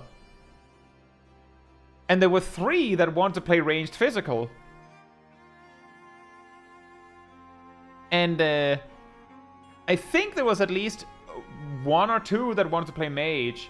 But the one that wanted to play, one of the ones that wanted to play mage also wanted to play ranged physical. So that's why I ranked that a little bit lower. Melee was just barely, like, we had 2 that were on the fence on playing tank, and both ended up playing melee instead.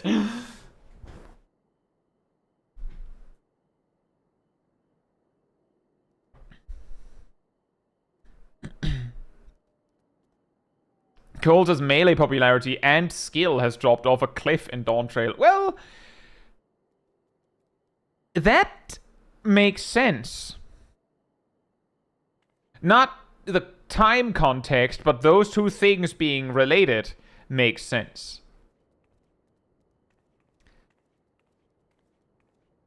Because if a role is super popular, then it becomes more important to, like, bring it on your part to justify you being the melee.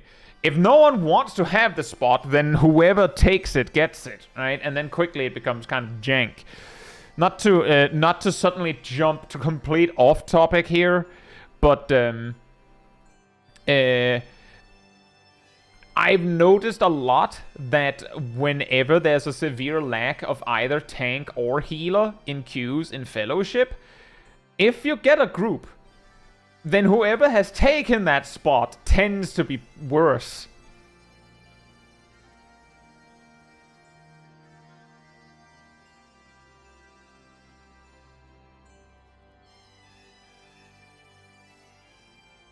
Because again, some of those players might be playing that role because they feel like they have to, not because they want to.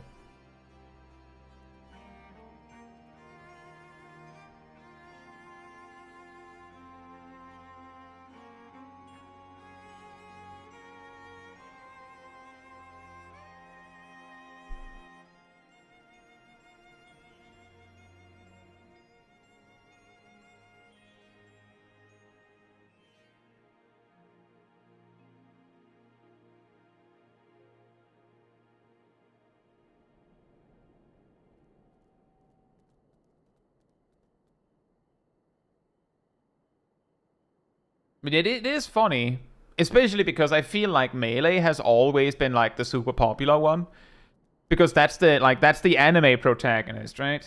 Especially if you're like a samurai or a viper.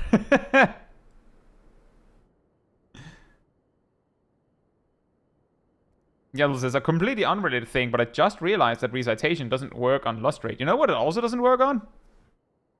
I'm pretty sure it doesn't work on manifestation or accession, for that matter. Nope, it does indeed not. Ain't that weird?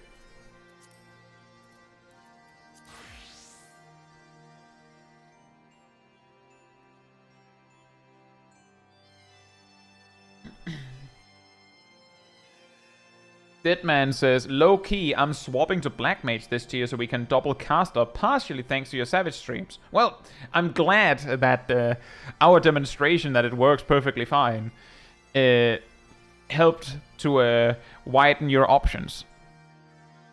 If we weren't in the situation where basically the tank role was not super desired by anyone in particular, I would probably have been going Black Mage again as well.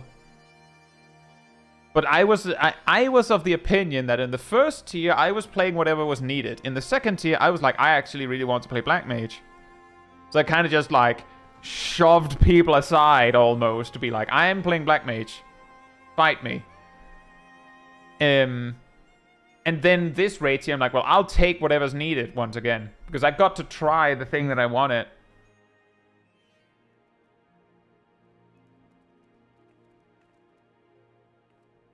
Now, I didn't actually reach the spot that I wanted to finish on, but I do think we are at a point where it's getting a little late. One moment. Sagiri says, I have to say though, the rarest of the like solid players has to be physical ranged. At least in NA. There's an abundance of them in JP, but NA just hates playing physical range for some reason. Is that... Just making sure here, Segiri, is that in Party Finder that you're talking about?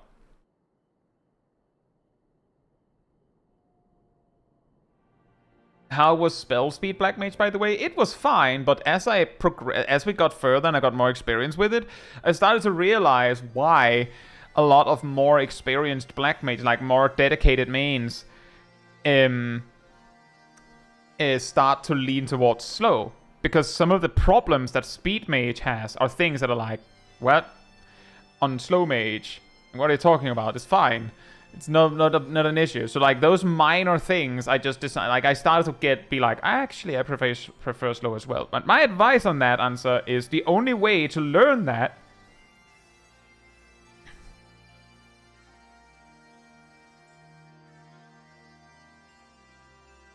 is by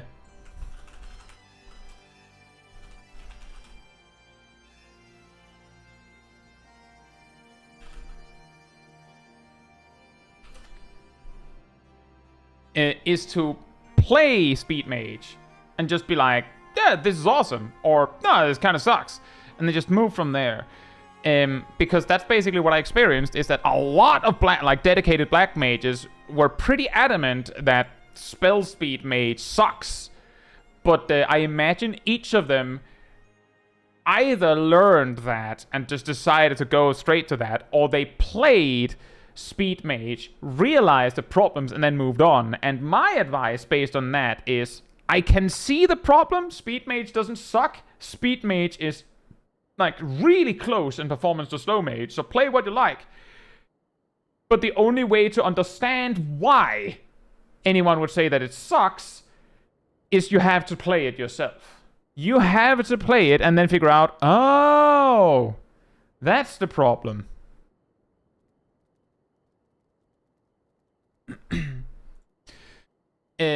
To actually go anywhere with that.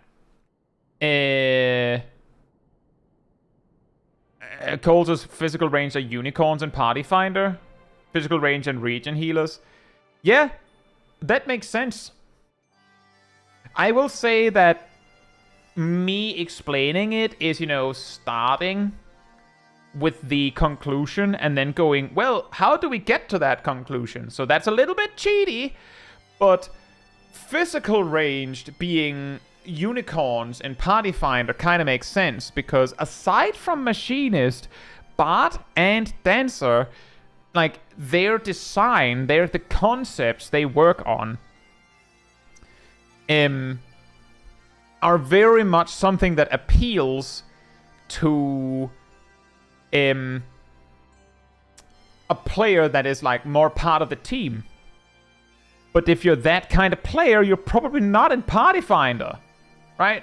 Like if you're really someone who's like, I just want to help the team, I'm like the helper guy, like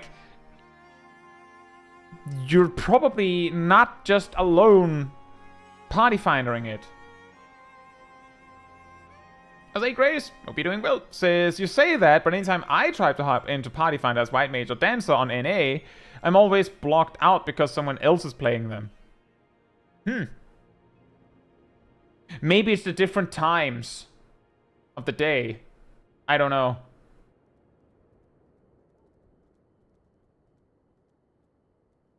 Anyway, I think we'll be wrapping up for tonight. So, if you would like to be part of the Discord community server, there's a link right there in the chat. There you will find the weekly schedule where you can see what else is coming up in the coming days. I usually update it Sunday or Monday. For instance, you'll see that there's some Mythbuster stuff coming out tomorrow. Woo!